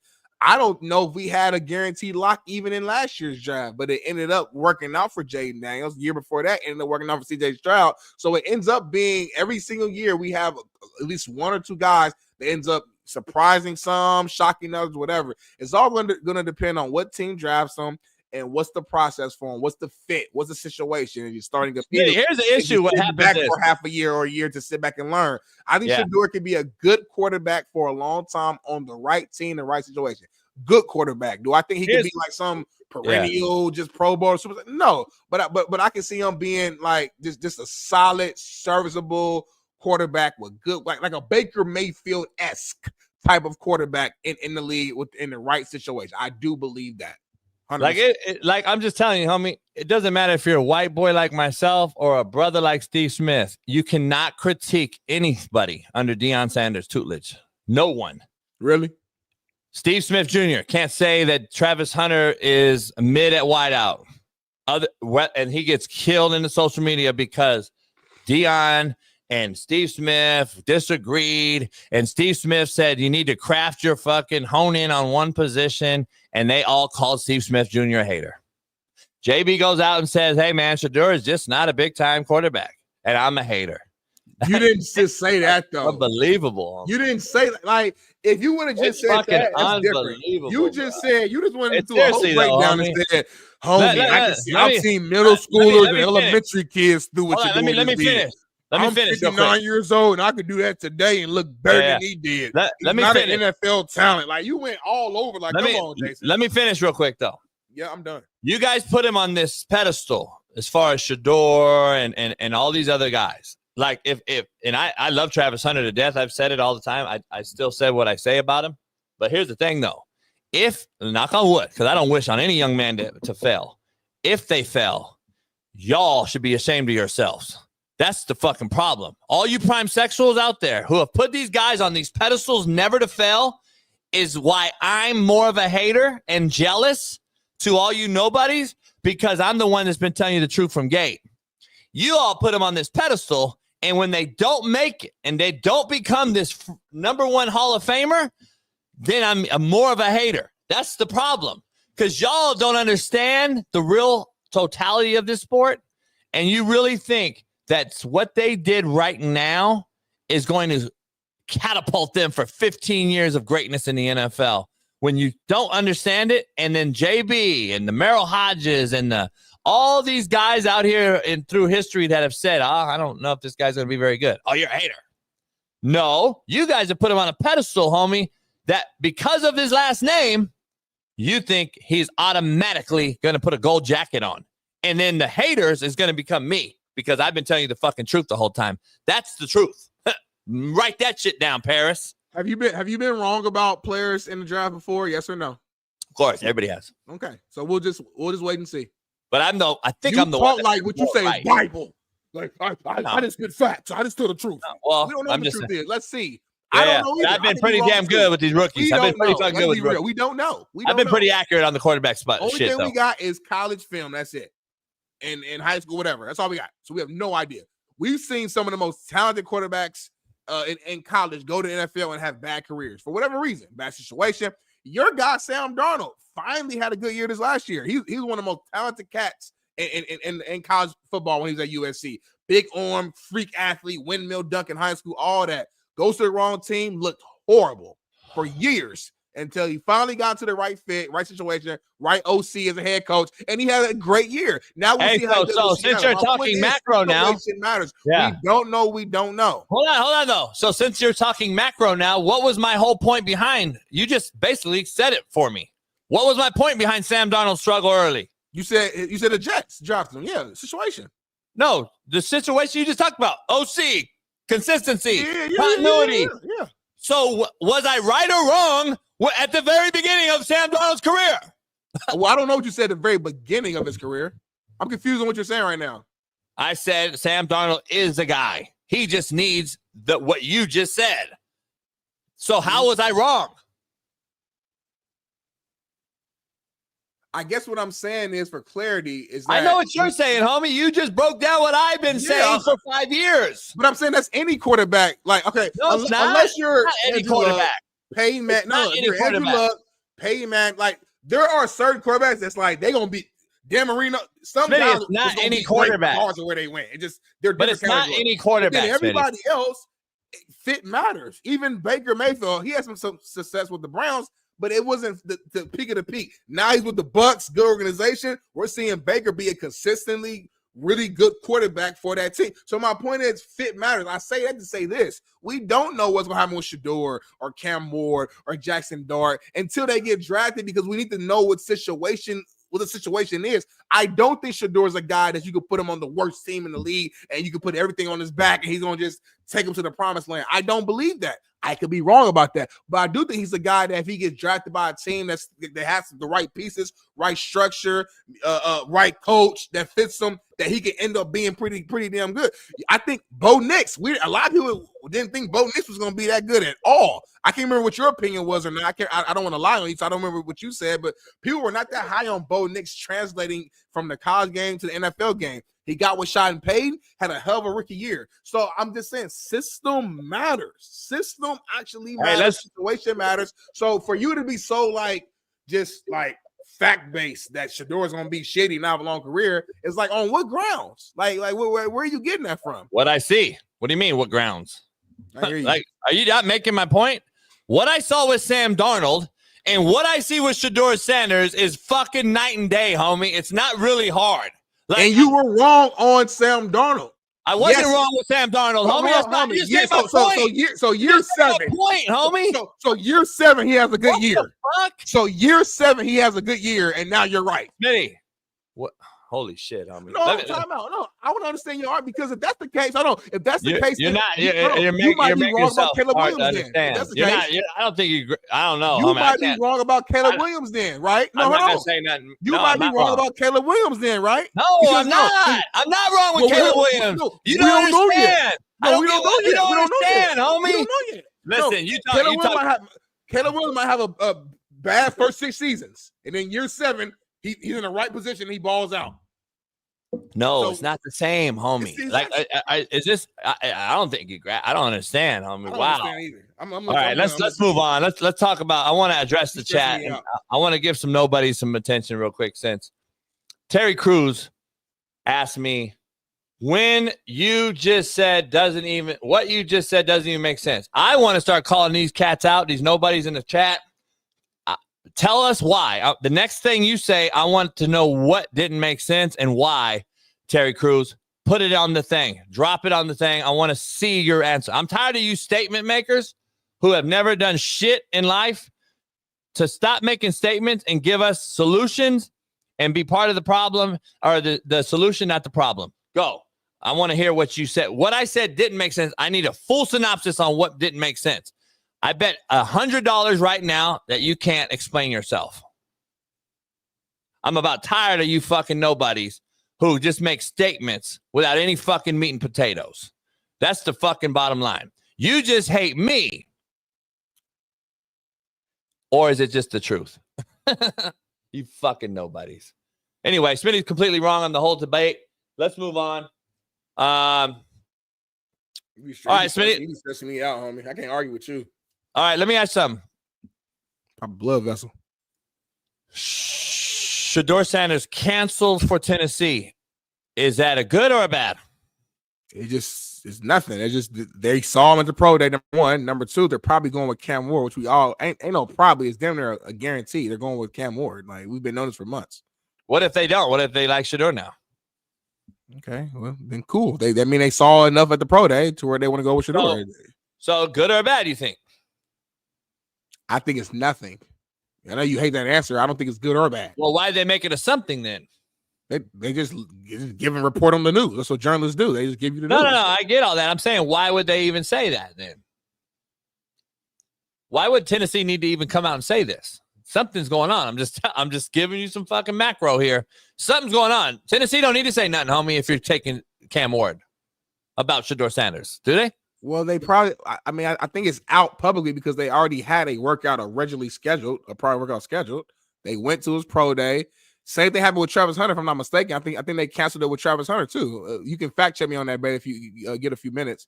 But I'm pretty sure both of them, they saw them both at the pro day, saw enough, and they just decided to cancel it. To like, this happens sometimes. I don't really think. I don't know. I don't know what angle you're thinking. Your brain must be clicking. There's no angle. No angle. I just don't think it's worth it. You said what, Bailey? They canceled it with Travis Hunter too. That's what I thought. Thank you. So I don't see nothing from it anymore. And that's what I'm saying. Why is this a news? Not that we're not reporting on it. I'm saying, like, why would they come out and make this news?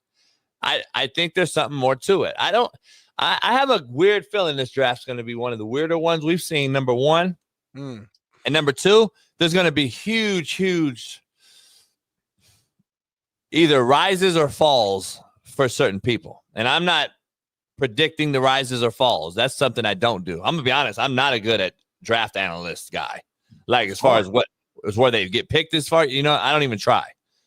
I just predict the outcome of the player individually. I don't talk about the fucking who takes who at 1 and 2 and 3 and 4. I'm horrible at that shit. I'm talking about the actual player once he's drafted and pre-draft, what I'm looking at right now. I just feel that this draft is going to have so many unpredictables, whether it's good or bad for your favorite guys out there, fans, that we haven't seen in a long time. I'm just telling you, like, there's going to be a one, maybe Cam don't go one there. Like, don't be shocked. I'm not going to be shocked at all. That's what my point is going to be. I'm not going to be shocked if these quarterbacks fall tremendously based on what I've seen in the offseason, Smitty, with teams taking veteran quarterbacks. Right.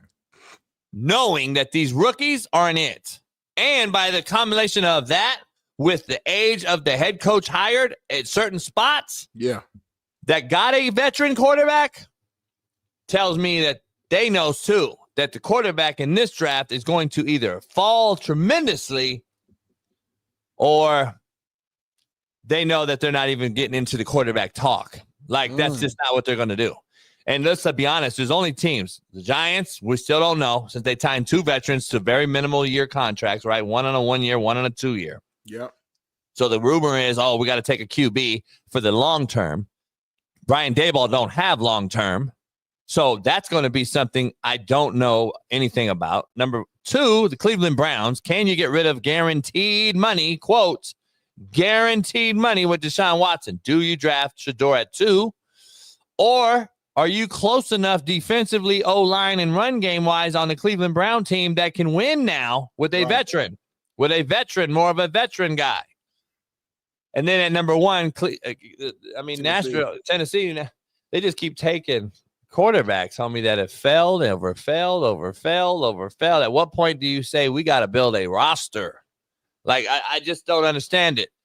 But listen, I'm not picking these guys. I'm not paying these guys. I could care less. It's good conversation for us to have the day after the draft, leading up to the draft, do a draft show, whatever we do. It's great conversation and banter. But I'm horrible at the draft thing. But I'm just talking about what these guys end up doing. Who knows at this point? That's all I'm talking about. Fuck the draft. I have no idea what order they're going to go in, Smitty. No, for sure, though, man. But I want to keep this conversation going around Shedeur and Colorado's pro day, things like that. And we got somebody here who I know is going to have a strong opinion on all topics that we're going to discuss. So let's bring them in the right way and show the intro video, baby. Let's go.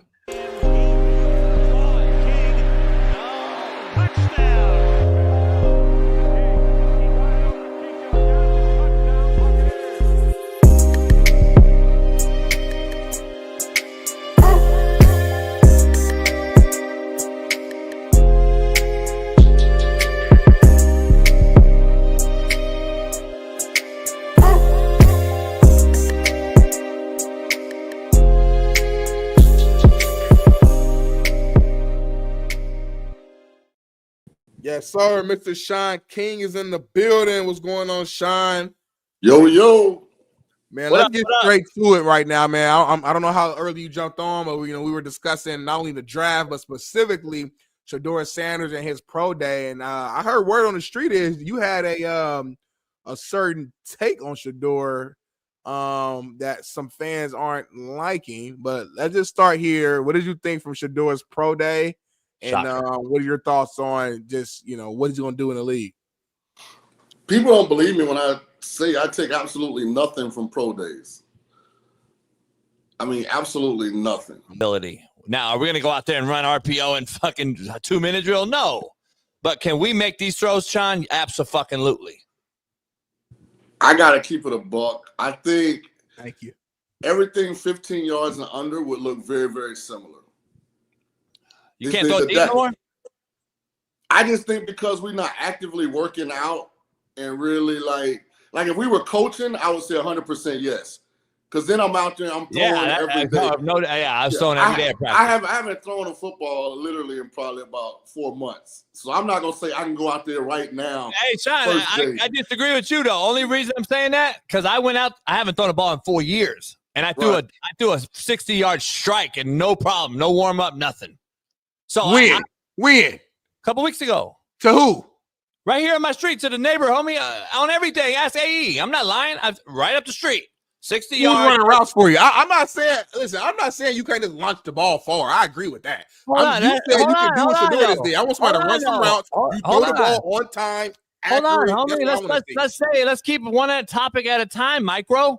You're jumping all over the fucking place, homie. He just said he can't throw the ball deep. I said I disagree. I just did it. So that's number one. Let's address the ball going deep, homie. I'm macro. God damn, homie. Can you fucking stay in tune to the conversation instead of going all over the place? I'm responding to the full question that you asked him, homie. I said I threw the ball 60 yards, homie. I disagree with Shaun. What was the main question you asked him? You said, I just told him that I just look better than Shedeur right now today. Do you agree? That was the main question. That's not what Shaun just said, homie. I'm talking about what Shaun just said. I'm sorry, Shaun. Keep going. So Shaun, I disagree. I think you and I can still throw the ball deep. Number one, everything under 15 yards that Shedeur just did in the combine, I can do absolutely 100% better. Well, I've never. Now, Smitty, you could go. I've never seen JB throw the ball, so I'm not gonna say I agree or disagree with him. I'm gonna say I'm not gonna disrespect the shape these guys are in. Thank you. And say that I can go out there right now. But I will say this. I'm addressing that. When I was actively coaching, I definitely was the best ball spinner throughout my 4 years at University of South Florida. That makes sense. Is Alan in here? Alan, are you in here? Can you tell these motherfuckers that practice what I look like? No, I'm not down you, JB. I'm just saying. No. I want my former QBs that played D1 and got shots in the league to come in here and talk about at practice what I was. That's all. I just want to fucking know. Keywords, what I was. We know all that, homie. We know all that. We know what was you what. Throw the ball in 4 years. I'm not saying. We know what was what. We know that though. We already know that. But I'm telling you, I could do exactly what Shedeur just did, other than running around today. That's my point. Yes, today, homie. Well, let's see. My quick release, throwing the ball accurate and throwing it on time is not changing. Cool. Let's see it. I'm like with you. I want to see it. This is the issue I have. Put on Patreon. This workout, and Shaun went on a show, and I listened to it and talked about it. This workout Smitty's the biggest one. Smitty's the biggest prime sexual in this motherfucker. I'm not nothing central for nobody. I give my opinion on either side, and that's it. Hold on, Smitty. I have a late first, early second round grade on Shedeur Sanders. So let's start there. That is not the same. Wait, can we show the video? I want to hear it because I want to hear everybody. I want to hear what everybody said. I want to hear what you said. Extremely accomplished. Won a lot at Jackson State. Won a lot at Colorado. The problem with Shedeur is if you don't think he's a top 10 pick, it's like you're hating. and the one thing that I do is I simply evaluate the film. And I have a late first, early second round grade on Shedeur. The one thing that really jumps off the page is he's extremely mentally and physically tough. Like nothing's going to ruin him emotionally and mentally early in his career. Like if he doesn't have early success, he's not going to go in the tank. Like he's the kind of kid that's resourceful. He internalizes things during the game at a very high rate. Why I don't have a high-end first-round grade on him is he just has average arm talent. That's a fair take right there. And here's my thing. This is why I call them prime sexuals. Same thing I said. Attacking me. Holy shit, homie. This motherfucker micro. They have been attacking me in my DMs. Every one of them has watched this. I'm like, thank you. All I'm saying is I don't think he's a top 10 pick. I still got a late first, early second round. That was a great take. Great breakdown. I have zero issue with you just said. Exactly what I said. Verbatim. I have zero issue with what Shaun just said, and that's not what JB said. No, it ain't, homie. No, it ain't. Here's the perfect. He's terrible. Baby, please, Billy. I know you does, Billy. Can you please, if you got time, Billy, can you please go back to this show and cut at 124 or whatever that time code is when JB was breaking down Shedeur and was talking about how bad he was, and let's see if that's exactly what Shaun said. Difference. I gotta start fact checking JB. Hey, He's lying on his show. Shaun, here's the problem. Smitty can't take my he takes my tone over my message, Shaun. And that's the problem. That's like the problem with Smitty, because micro thinkers take your tone and automatically go into defense mode, right? They go into a shell because they can't handle an aggressive tone when the message is still the same thing as Shaun. Literally, I said verbatim exactly what Shaun said, but I just have like this different tone. And then Smitty said, I'm racist. I'm a prime sexual hater. You know what I'm saying? So that's the craziness about this, Shaun. So for clarity, JB, you're saying that you quoted saying that you give Shedeur a late first round, early second round grade. You said that. Well, I've been saying he's going to fall. And I said that don't be surprised when he flips, right? Now, I didn't grade him, Smitty. I just said I don't grade this. I don't do the draft shit. I just had a whole long 10-minute thing that I'm horrible at this draft selection when it comes to the picks. Did I not just say that? You said that. So I'm not grading nobody. I'm just going off what my eyes and experience tell me. And I'm just telling you that this is not like some shit we've never seen or even close to saying. And by the way, let me give you something that actually is a guy that gets paid to actually break down each quarterback, okay? And this is funny, interesting thing, because me and this guy do not see eye to eye on a lot. Dan Orlovsky, who actually has to go in and break the film down. No, I'm just giving you a stat that I didn't know about. He gave a stat.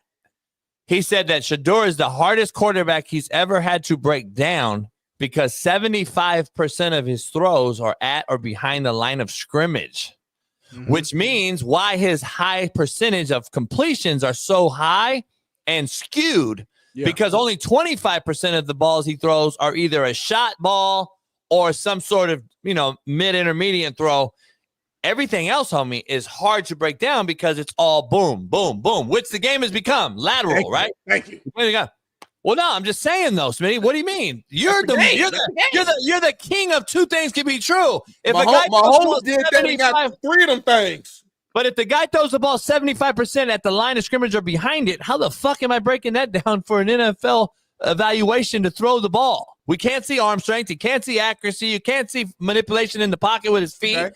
You can't see any of that. So that's the only thing I'm saying. Say you don't know then. Don't say he's horrible. Don't say if his last name wasn't Sanders, he wouldn't be a third. He would be a third-round pick. Don't say that. Why not? Man. Why not? Because it's the truth. Because it's the truth that hurts you. No, you just said you don't. You just said you can't evaluate him, so you Shaun, don't know. So Shaun, if he don't have the last name Sanders, Shaun, is he a fucking first rounder? No. You said third round. I will fact check you and pull it up. I said he would fall at least to the third round. That's what the guy is. So can I ask a question? What's the OC's name there in Colorado? What's the name, son? It's Pat Shurmur. Pat Shurmur. So here's what's interesting. Pat Shurmur is a career NFL guy, right? And his dad, yep. So all of a sudden, a career NFL guy gets there. He's got what Coach Prime has said is the number one pick in the draft.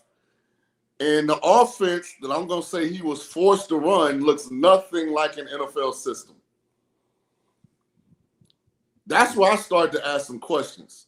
Nothing like it. You can't tell me that this is the offense Pat Shurmur went to Colorado to run. No. This looks nothing like anything Pat Shurmur has ever run in his life. There are very few NFL concepts. There are very few NFL-centric aspects to this offense. So where is this order coming from? That we need to throw all these screens and be very college-centric. That's coming from Dion, homie. Come on, man. That's why Sean Lewis got fired. We know the real, but these prime sexuals don't want to fucking admit it. That's what's crazy about this shit, man. So to that it's point, it's fucking disgusting, homie. It's disgusting that the prime sexuals don't admit that he couldn't run Sean Lewis's offense is what I'm saying. Number one, I know for a fact, homie, not contrary to your belief. And the other thing is we had to make sure this guy was 80% completions so we can say he's the best thing going. When he couldn't throw the fucking football over the middle of the field. That's what we're saying. Now, is that too hard to understand, homie? No, it's not. I just asked a simple question, homie. I actually asked Shaun, though, but appreciate that, Jace, for you jumping in and cutting off our guests. That's what Shaun said, but my tone made you hate me more. And you like Shaun more because he's real settled, and this is what the NFL guy does. I like Shaun because Shaun gives me like actual, like factual, non-emotional breakdowns where you, no matter what Shedeur does, you're going to find a way and an angle to be negative every single time because you don't like the Sanders. My emotions make you the don't show like great. The Sanders. Anything my emotion and your disagreement. You'll find a way to knock it. If Shedeur do something, you'll find a way to knock it. You're actually biased on the opposite side. You're opposite of a prime sexual. Matter of fact, you are. You know what? No. You are a prime sexual. This is another way. You're whatever you're gonna use prime and everything connected to him for content purposes to boost views, and you're gonna go at him every time. Hey Shaun, that's so crazy. You know how crazy it is, Shaun? What's his oldest son name? Shaun? What's the oldest son? Bubby, what's the nickname? Bucky. Dion. How you not know his name, homie? Hold on, homie. You gonna go there? Hey, Shaun, this is how bad the prime sexuality has become. Sexuality is Steve crazy. Smith Sr., who is a Hall of Fame wide receiver, said that Travis Hunter needs to focus and hone in on one spot. And you can't master your craft. Jacks of all trades basically don't succeed in the NFL. You got to at least master something. I.e. Champ Bailey mastered something. Dion Sanders mastered something. We all have to master something, all the greats, right? Charles Woodson mastered something. He said that, and he's getting murdered on social media as a hater, and him and Prime disagreed, and he's a hater. You cannot we got this video right here if you want to hear it real quick. Well, hold on. We'll get to it. But Shaun, let me ask you something. You cannot go against anything that under the Prime tutelage. If you do, and that's Travis Hunter, that's Shiloh being gassed up on his 40 that no one wants to talk about, that's fucking Shedeur. Anything that goes against Dion Sanders, homie. This motherfucker's out there checking scouts. Nah, y'all run how you want to run. Listen, we could argue that too. I'll actually defend Dion on that. But the point of the fact is, if you take like the political inclination, the point of all I'm saying is, Shaun, that's the point. All I'm saying is, you go anything against this motherfucker, you are a hater. That's the bottom line. Go ahead. Hey, I was going to say, if you take the political inclination completely out of what I'm about to say, Dion is basically Trump from a marketing standpoint. Hell yeah, he is. Like, this is the best. This is the greatest. This is the most fantastic. And it works. It's brilliant. I mean, what he's done to the Colorado brand is I mean, got him paid, right? Got him paid. I mean, what can you say? Dion is Trump. JB should love him. I do love Dion. No, when have I said I hate Dion? Yeah, bullshit. See, that's what this motherfucker Micro can't understand. Can't understand. I think I'm the only. Hey, Shaun. It ain't no love. Shaun, you and I are the only humans on this show that have a relationship with him, but I'm the one that's hated. You do not love Dion, homie. I actually love everything about Dion. Don't put Shaun in it. Shaun, I love Dion. I love Dion. Listen, let me calm down. Let me calm down. It's not about disagreeing or going against Dion on certain things. It's the how, it's the and the what matters. When that's a you problem. To get stuff that Dion does, he does it from a standpoint of like respect, a standpoint of like using facts, leaving the emotions out of it. And it's like, it's a way where it's like, okay, I disagree with Dion doing this because of boom, boom, boom. And it's like that. JB, when you go in, he ain't no real motherfucking coach. What has he actually done? He didn't go to JUCO and send 30 kids to NFL like me. What did he do? What has he won, homie? What has he won? He didn't win at HBCU. He didn't win in Colorado. 9 wins. Who was the hardest team on the schedule? Exactly. His son is garbage. He's average at best. That's what you say. And then you say, I love Dion. Well, I hope you don't love me, homie. I don't want that type of love. Go ahead, Jackson. I'm done. Cut that, Paris. Cut that, Paris. Send it to me right now. I don't know why it's horrible take. Here's the issue. It's kind of like the same thing. You take my words and my emotion instead of what the context is. That's what micros do. And this is what I don't understand. Like, so I can talk about Dion and everything that I've talked about, everything he's done and how great he's been for the game and blah, blah, blah. But if I say anything that goes against the narrative, Shaun, and I tell the truth about it, I'm the hater. That's just what that's just the crazy part about it is. Like, you can't say nothing against this. Put your hand down, Darnell. You can't say shit against this regime. It's a regime, Shaun. You made a great point. This is like a fucking regime, homie. And we talk about the redneck white boy cults. This is a fucking cult, homie. Well, let's keep it real. This is a new age cult in the hood. The prime sexuals. You all need to get together, homie, and fucking create a cult. Because this is what the motherfucker is. Like, I'm being honest, homie. You cats are a cult. Last thing, Shaun, I'm gonna let you go. Even when it was a positive thing, and Dion had like the highest like semester GPA in the team's history, JB came on this show. He was like, "All right, good job." Oh, man. you better be accurate when you say, homie, because you know what he said, I mean, but I did the same thing. It was whatever. So even when it's something as little as GPA being high, he will find a way. Bailey, is that what I said? First of all, I'm pretty sure I fucking told him. I said great job for the GPA thing. He's one of the very few coaches that are still pushing the GPA issue. So what? So you don't like it? So I'm a hater? No. First of all, the whole GPA thing was complete bullshit. I already tried to tell you I'm a hater, though. Shaun. Let me ask you a question, Smitty. And here's why I say no topic, Shaun. Don't let the GPA confuse you. I'm not. Let's stay macro. Right, but here's why I say prime is Trump. Trump is prime. Like, how in the hell can an incoming coach in the spring, what has he been there, 2 years? Mm-hmm. So what did he do?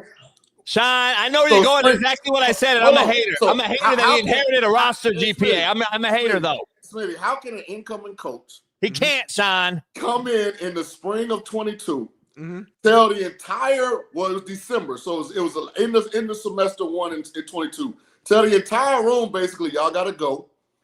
Get rid of the entire room, replace 75% of the entire room, and then do the same thing the 1 year later. And how's that even a GPA to calculate? I don't understand what y'all saying. The majority of the team hadn't been on. I know you don't. I know you don't. We got to pull up the fact. I think it was just a semester GPA situation. Like, for example, I was an all academic. Come on, man. Mac guy for a semester. I like during the football season. I had like a I like to get credit what credit is due, but miss me on the BS. Like that roster, from when he got there to what 2 years later now, are there even 10 kids that were there initially? I don't know, but the kids that were there had a high GPA for whatever reason. So that's what I'm saying. Y'all listen, I'm not here to argue grades. My point is, even when it's something like as little as that, Jason finds Right. I know what you're saying. It don't matter what it is. It could be anything. It could be giving a kid a scholarship. For some reason, Jason Brown, and these are facts, y'all. I'm not like lying. If you watch the show every day, if you go like 2 years from now, go watch every single Dion Sanders Colorado topic. I guarantee you, Jason's gonna say something negative every single time. JB be hating. Every time, no. Like if it's sometimes, or like if it's sometimes positive, so it's all right. He's keeping it real. But when it's always negative, it's something there. That's just common sense. That's common sense. Shaun, you don't agree with everything that Colorado and Dion and all of them do, but you don't always go against it. You praise them sometime when it's something you agree with. You go against them and sometimes. It's a balanced conversation. Things should be balanced. Hey, I make the same argument with politics. I don't think somebody should be 100% on the right, 100% on the left. If you got common sense, some things are going to be right and wrong on both sides depending on the situation. That's Shaun, all I'm saying. I can't disagree, Shaun. Apparently, I have to agree at some point, or I'm just a hater. Like I can't be that bad of a coach. I can't like, be my own person, Shaun. I can't think for myself. I cannot have my own opinion at all. Smitty can though. Smitty can. No one wants to talk about. He don't want to talk about. He could have his own opinion, but I don't call him hater for it. I actually praise him for having his own opinion. But for me, I cannot. I have to at some point. Even I got to be out here and shine like fuck. All right, here's what I'm gonna pick. Okay, here the Shedeur Sanders is the first pick overall. Fuck it. He is. I agree. Like I gotta just say shit to agree now, homie. That's how fucking sad we are. So you know what the problem is, Shaun? Sounds like a you problem when I don't agree. Not a me problem. It sounds like a you problem that you're hurt for the prime sexual fan base. Not a me problem, homie. That's what's crazy. It sounds like a you problem, not my problem. But it is what it is, Shaun. We're haters. And listen, Smitty, I'm a big Prime fan. Me too. I want him to succeed. But I don't like the unnecessary fluff. Mm-hmm. Like, if you're going to push academics and that's all it is. Like really stand behind a student athlete, then do it organically and then produce those results. Don't manufacture a half a semester of online class results and then turn it into, is this the highest GPA they've ever had in football? Like, that's why I do the Trump comparison. Because that's what Trump does. Like, he'll take the smallest thing and like magnify. And that, I'm not saying it's a right or wrong way. That's just how he chooses to present, his information. And that's kind of what Prime does. Like, if they ask you about Shedeur, listen, I think Shedeur is a hell of a quarterback. Wherever he goes, that's going to be where he was intended to end up. We're going to go put our head down and work. Like, I mean, it ain't got to be, he should be the number one. That's his son, too. So Shedeur is a bad example. So, like, I'm not going to tell a dad how to promote his son. If I'm blessed with a son and my son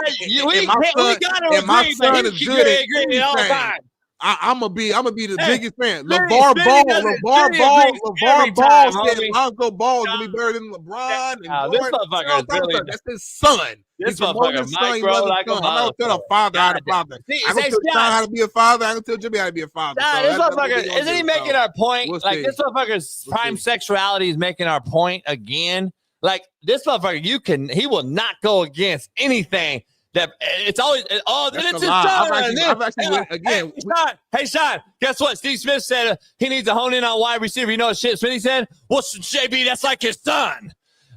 Travis Hunter's like Dion's son. He brought him over from every fucking thing, homie, is a fucking defense. That's a horrible attack. Everything is a defense for this motherfucker. Nobody attacked like that, what you just said. Homie, it's actually like you would say cringy now, homie. It's the fact of the fact, we can go back in previous shows and see me go against certain things that Colorado in the program has said. So again, listen, I don't have to argue. The facts are there. So prove me wrong. Go back and find me full takes of JB being on the opposite side. And then I'll come on here, I'll eat crow. I'll be like, all right, my fault. I forgot that I was tripping. But let's show the Steve Smith video real quick since we didn't show it. I don't really care about it no more now. We passed it now. I'm ready to talk about college basketball now. Nah, we got to take a break. He's good. One thing I would say is when he was sitting down, he put his hands backwards, which would indicate to the defender that he was going to break down. So I need him to keep both his hands moving. But he'll learn that as he hones in on his craft more and more in the league, he'll be fine. That's why he most likely will have to play one position primarily so he can master his craft. because you never want to be a jack of all trades and a master of none. They don't pay masters of none. They pay craftsmen. Nothing wrong with that. And no shit, Smitty. He's getting hated on by the prime sexuals. Isn't that my point? I hear you. I'm saying, but again, you put me in the category of random people in this chat with pictures that's not even them who are nobody. Why you don't understand this though? You pay attention to nobodies for some reason, and you use that to define the masses. Everybody don't like that. I'm not. Nobody's going at me and you. The same nobody's going at me and you. Steve just said it all. No, the same nobody's go at you and I. It's the same nobodies. What are you talking about? This is exactly though the point of prime sexuality being defended when a guy, a Hall of Famer, or two guys that know the quarterback position, like Shaun King played in the NFL, by the way, and his takes to fucking radio blip mode aren't shit. Like fucking make it make sense, homie. Like get the fuck out of here. Come on, homie. Bunny Sports Pub knows more. Like, get the fuck out of here. Pac-Man, what am I wrong about? Put it in the chat. Just like JB said, a lot of y'all say lines and you don't add no context. Tell me, what am I actually wrong about, Pac-Man? Don't just say a line. Tell me, what did I say just now that was wrong? No, see, now Smitty's on my side. Now Smitty, now he wants a whole definition like I want from the nobody. Now I want that. Oh, now you want it. Now you want to know. So here's what's interesting. And I'm one of the few people that would let Travis Hunter try and be full-time DB and receiver initially. Just because they said he couldn't do it at Jackson State. He did it at Jackson State. They said he couldn't do it at Colorado. He did it at Colorado. Everybody's saying he can't do it in the NFL. I would let him try initially. You see, yeah. But the interesting thing is there are some nuances and some details with being elite at receiver and DB. And that's what you're hearing from an elite receiver in Steve Smith. He's saying, okay, because of the physical toll playing both ways can take on you, here's some of the things that you may miss, which is a subtle thing like where his hands are as he's dropping his hips. Is he about to come out of the route? Is he about to all of a sudden go back to the quarterback to catch? Like those are the things, like as Steve Smith said, if he wants to become a true craftsman, is he going to have enough time to dedicate that level of preciseness to both sides of the ball? That's what we're going to find out internationally. Because he's such a great athlete, even at the collegiate level, he was able to be great at both without necessarily being a technician at either. So will he be able to live in that gray space in International Football League? I guess we're going to find out. To your point, real quick, Shaun, we got to get off the chat. The chat will have you on a whole different space. No. I'm talking about Smitty's ass, crazy ass in the back. Here's the thing I want to bring up real quick. There's to your point right there. There's a graphic we're going to show, but there's people out there saying basically that he's basically selected his future, and he's going to play wide out because he refused to take even one back pedal, or not refused. I don't want to use that word and put words in his mouth. I don't know if he refused. He didn't take one back pedal or perform one back pedal, meaning he didn't perform any DB drills during this Colorado deal. So I want to see what this thing says. But basically, he's saying to the teams, I'm basically telling you I'm going to play wide out. What's your take on that? I think what he's been saying to the teams since the season ended is do whatever. I'm cool with whatever. I mean, he's got so much film. Like, he literally hadn't participated in anything. And the crazy thing for me is I think he's one of those guys that would test off the charts. But, I mean, he seems like, hey, I'm going to end up where I'm going to end up. Wherever that is, I'm cool with. I'm going to go prove to all y'all that I can play both ways. But, I mean, he really punted on the process. I mean, Hunter hadn't done nothing. The only reason he caught a couple passes, I think, was to help out Shador. Like, he didn't do anything at the combine. He didn't do anything at pro day.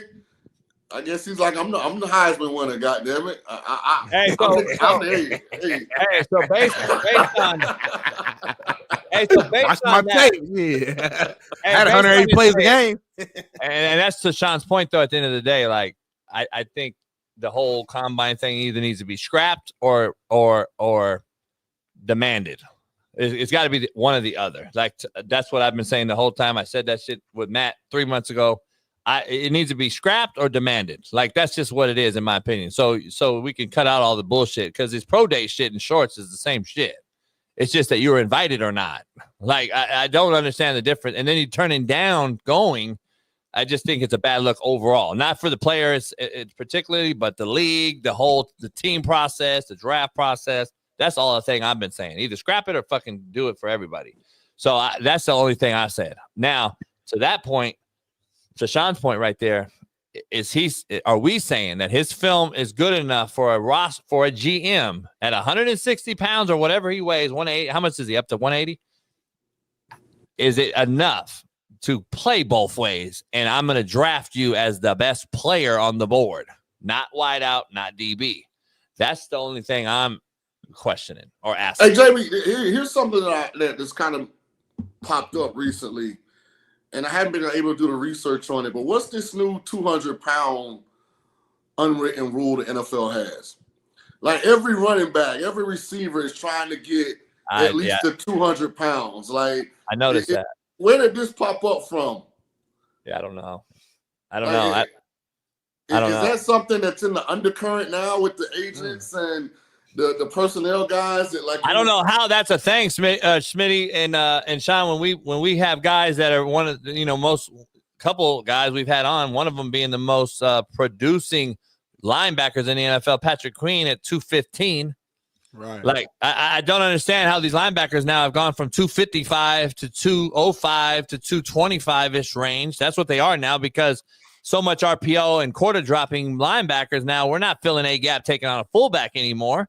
And when you do see teams have to defend the Niners that use usage and all these other guys that motion and use the fullback still, they do different things too. They jump into bear and they get into double threes in the nose, and they're going to do some things to help out with the fullback defensively. So like, I don't know how that's a thing. Like we're not playing fucking Mike Allstott no more.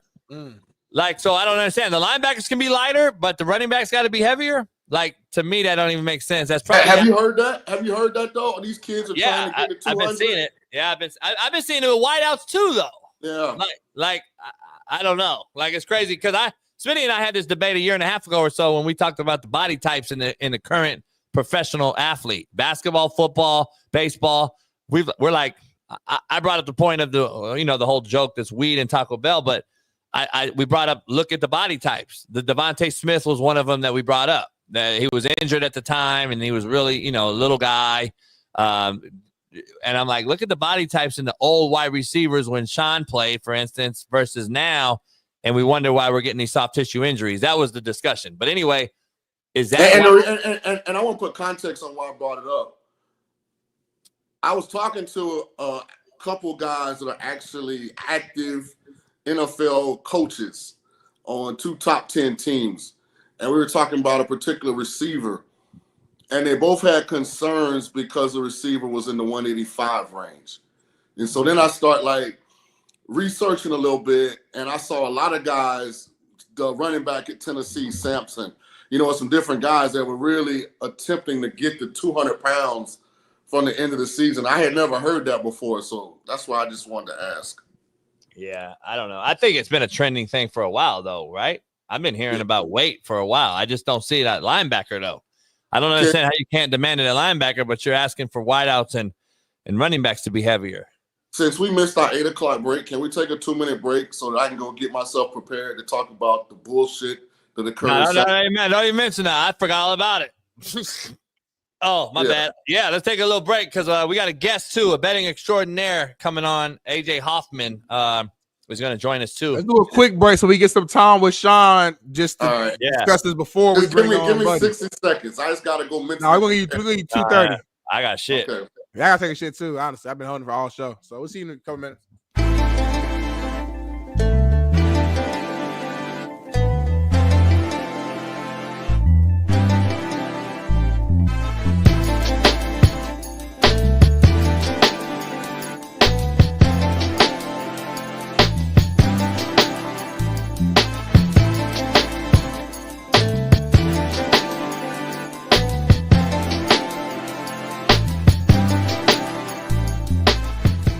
So Savannah's Bananas baseball team that does What? like the dancing, The Savannah Bananas baseball team that does all the dancing.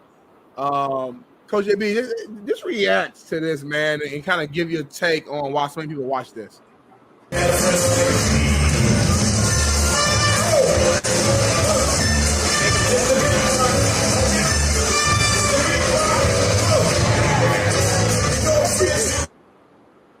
They're one of the more popular, sports teams. Almost like the Harlem Globetrotters for baseball is how I would compare it.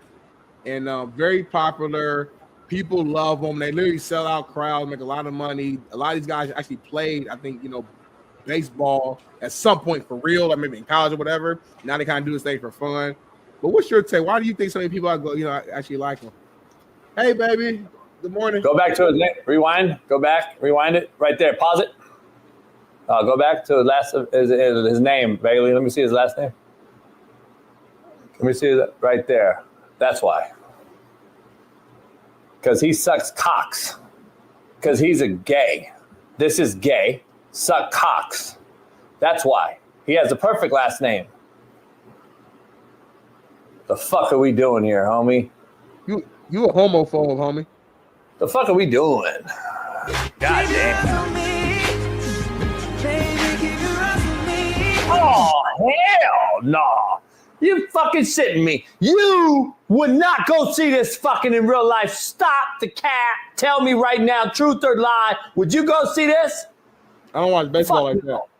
You wouldn't go see. Just keep it. Smitty's so good at this media shit. Like, you all talk that shit, and he always wants to fluff me. Fluff me.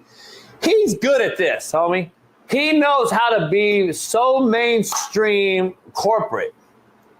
I can't wait to get him out of there. I gotta be honest. I can't wait to get him out and do it. I still ain't gonna be you. That's what makes our show great, though, in my opinion. If we were the exact same, you'll be a little different. Like, you might have just been like, nah, JV, that's a little too gay for me. Like, you might have said that. You might say that one day. You're like, crazy, man. Like how Smitty said, like, yeah, I don't like baseball like that. Like, he skipped over the mirrors and the cocks and all that shit. He skipped over all that shit. I'm a bad boy, homie. I'm a bad boy, homie. You know how to do it. Like, you know how to play the game. The chat, like, they so micro, like, thinkers. They're so simple-minded that they don't even catch all the little shit I be doing. Oh, I know. Yeah, no. I'm so good in advance in this space because I have the it factor again, because I don't have to watch Laker games. I know everything about the game last night.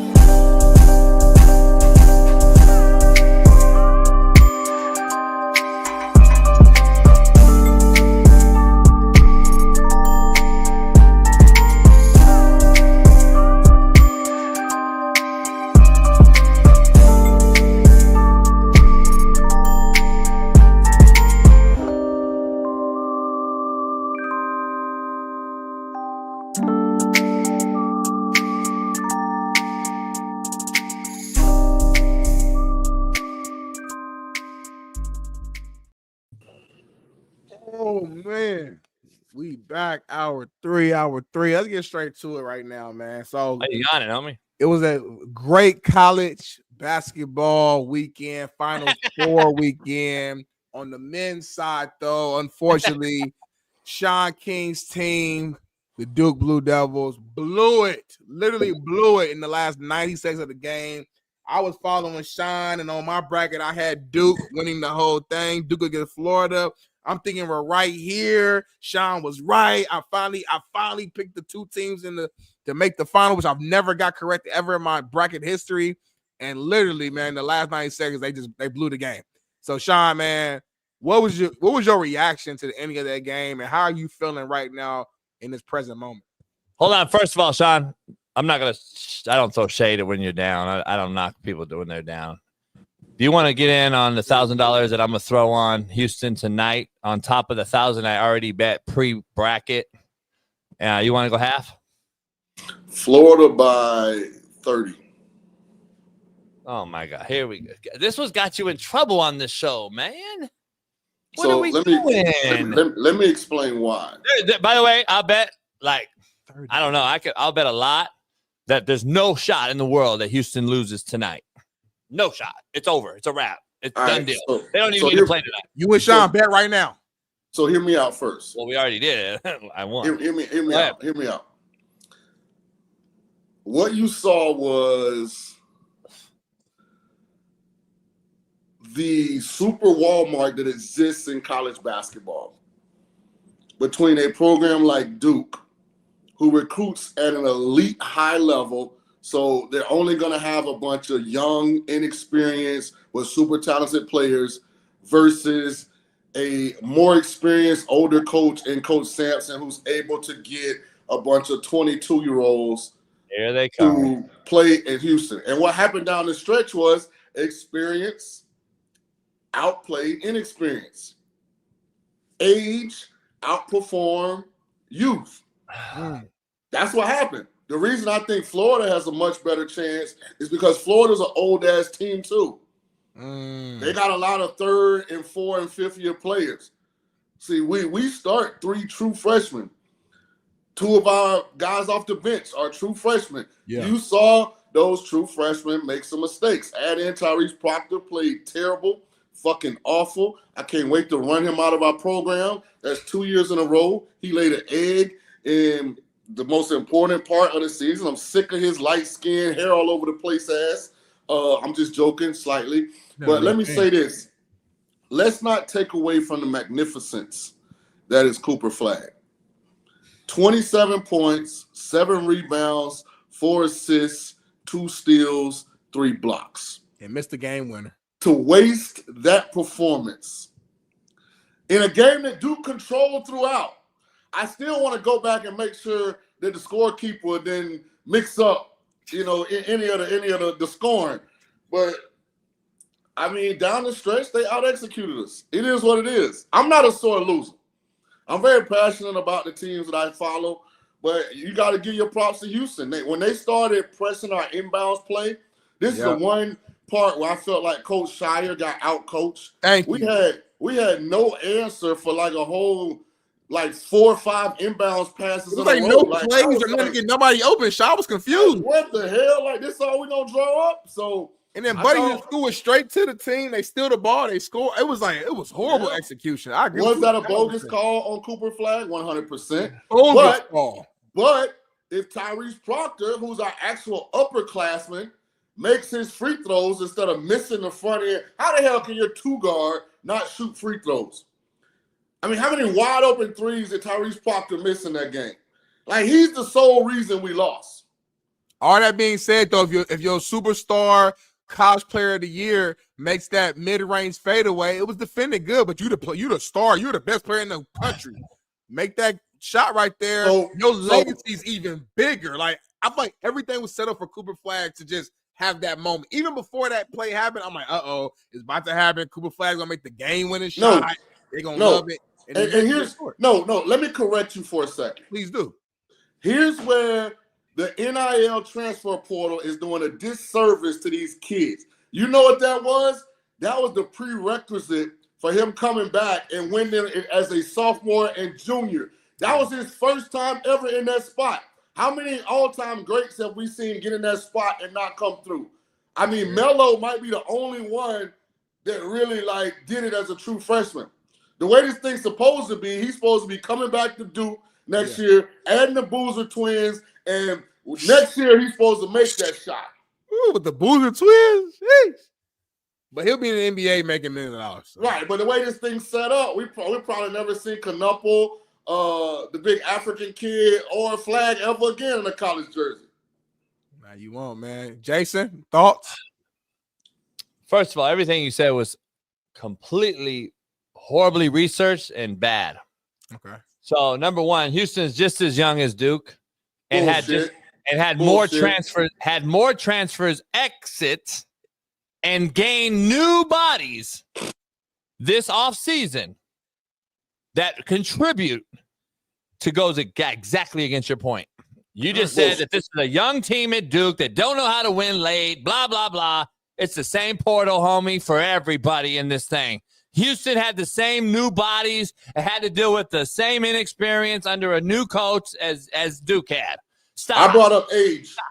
Okay, you can bring up age all you want. The portal's already an age to service anyway. We already know that. So, like, here's the thing about it, though, that you don't want to bring up, and y'all just dismiss JB, and I don't know basketball. I told y'all that if you don't score 70, you're not beating Houston, Smitty. Did I not say that? You said that. Guess how many Duke scored? 67. And guess what we're praising right now? Cooper Flag. You know why? Because we let that motherfucker score.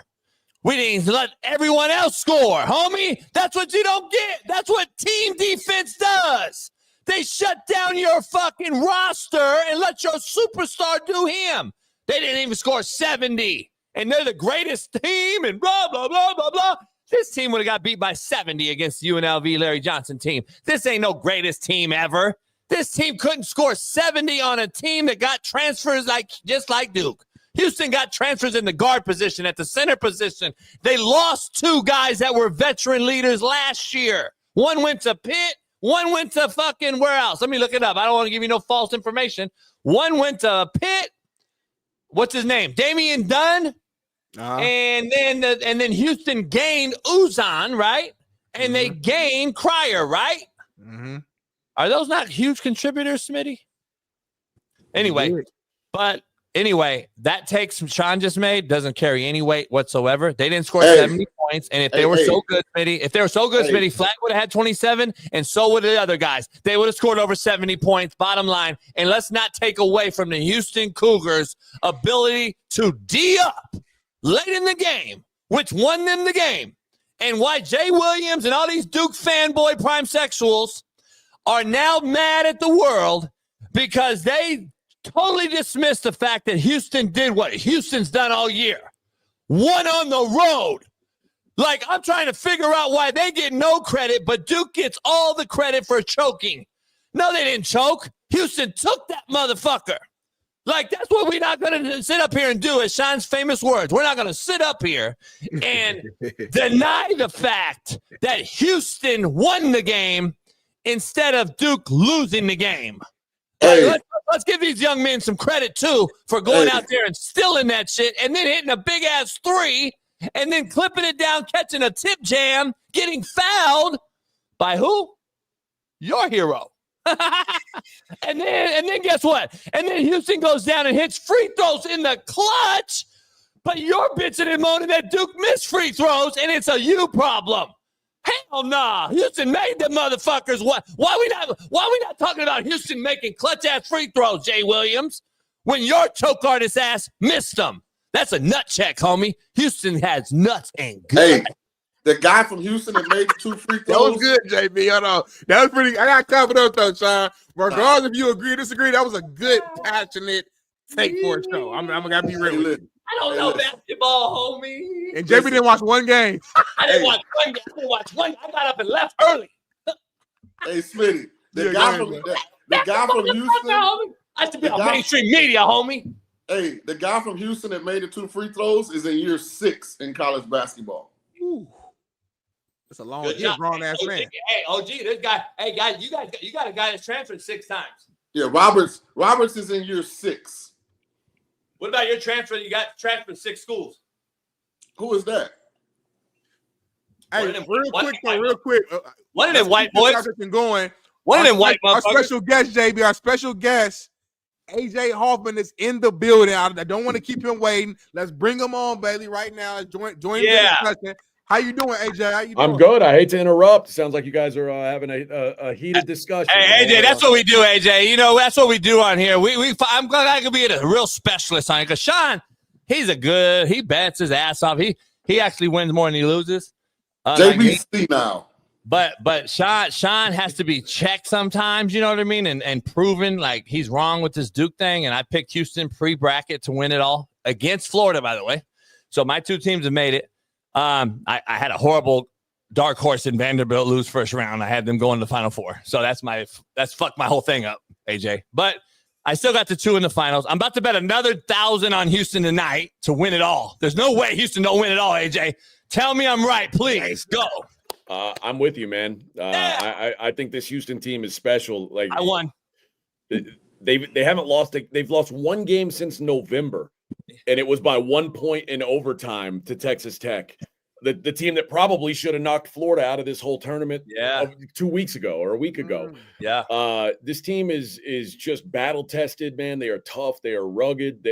Kind of the mindset of their coach, Kelvin Sampson, and they do everything the right way, man. They do not quit on themselves, and they're the least talented crew that showed up. You know, of the 4 teams that were in the Alamo Dome on Saturday, they had the least talent of the bunch. But they just play with like this dog mindset, man, and sometimes that hard work outdoes the talent. Duke clearly the most talented team, and down the stretch they nutted up, and Houston came through. Couldn't score 70. I said it like I was a basketball coach, AJ. I told Smitty, I was like, man, let Cooper Flag get his. We'll shut everybody else down. It's kind of funny how it ended up being that way. But anyway, I don't know shit. AJ, let me ask you something. Defense travels like football. Defense and run game travels in football. Basketball, defense wins championships. At the end of the day, I said the 2 best guard play team, Florida, the best backcourt, in my opinion, will make it because guard play wins March Madness. That's why I picked them to play Houston. I just don't think both guards, contrary to Shaun's belief, because Shaun just goes against anyone that I have winning. So he's going to go. He's now a Florida fan today. So I don't think that both guards are going to get loose in similar fashion to the Duke team. I think Houston's going to shut down one of the 2. And so that's my take. Well, Will Richard was awful on Saturday. He was if Alex Condon hadn't looked just lost, he would have been Will Richard would have been the worst player on Florida on Saturday. But Walter Clayton and Elijah Martin are kind of the guys that they're going to count on. When they flipped the game against Auburn, it was that dribble creation of those 2 guys. The difference, though, with Houston and Auburn is Auburn's base defense, they're inviting you to have dribble creation. Houston is just going to ball screen blitz these guys. They're attack those guards. They're going to make someone else beat them. And I don't know that I trust anyone else on Florida outside of Walter Clayton to have the ball in his hands. And that's what Houston's primary goal is going to be tonight, is make someone other than Walter Clayton Jr. beat you. And I don't know if that guy exists on this Florida team. That's what it's going to boil down to. AJ, Florida by double digits, and here's why. That's crazy. It's disrespectful, man. Thank you, AJ. Just tell me they haven't lost a game. They haven't lost a game by more than 5 points all year. Shaun just comes on here, man. Here's why, man. Listen, Houston has had a unbelievably easy run to this game outside of Duke. Purdue, average Big Ten squad. Gonzaga, not close to what everybody said Gonzaga was going to beat them. No, I didn't say that. And listen, the Duke win was a bunch of 23-year-olds playing against a bunch of 18-year-olds. Here we go. By the way, Houston also beat Tennessee in this tournament. The same Tennessee team that has a win over Florida by 20 points. Yeah, but conference games are different. Florida, he moves the needle like a motherfucker. Florida, a lot like Houston, has a bunch of four-year-plus guys. Yeah. Guys that are older, that are more physically developed. They have more skill than Houston. They are going to run away from the Cougars tonight. You're right. They do have older guys, but they do not have the physicality. They don't have the physicality that Duke did. They don't have the physicality that Houston does, sir. But that's where playing in the SEC benefits them. They're used to playing physically gifted Black athletes. Let's be honest. There is a level of athleticism that Houston brings to the table. AJ. And Florida's used to playing against those guys. Man, I got to invite you down to Houston, Texas one day. You know that we actually have Black folks down here in Texas. Hey, man, I know hey, shout out to my guy. Hey, AJ, a lot of brothers live in Houston. You said Black athletes, right? Like these dudes from Houston have never seen a Black athlete before. They're not going to be overwhelmed by this. No, you're taking it the wrong way. What I'm saying is Purdue doesn't play that level of Black athlete on a regular. Even Duke, because the ACC was down, does not play the level of athlete that Houston has that exists in the SEC. So I'm saying Florida, on the other hand, is coming from a conference where they're used to being defended by athletic wings that are physical.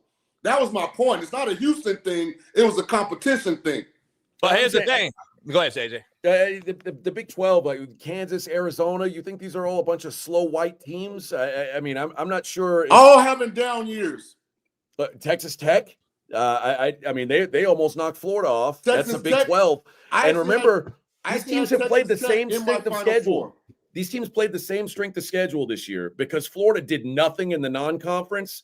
They coasted non-conference, and Houston played against Auburn and Alabama, teams with black athletes, mind you. They pushed themselves in the non-conference to prepare themselves for this time where they would have to see brothers in the NCAA. Florida by 10, AJ.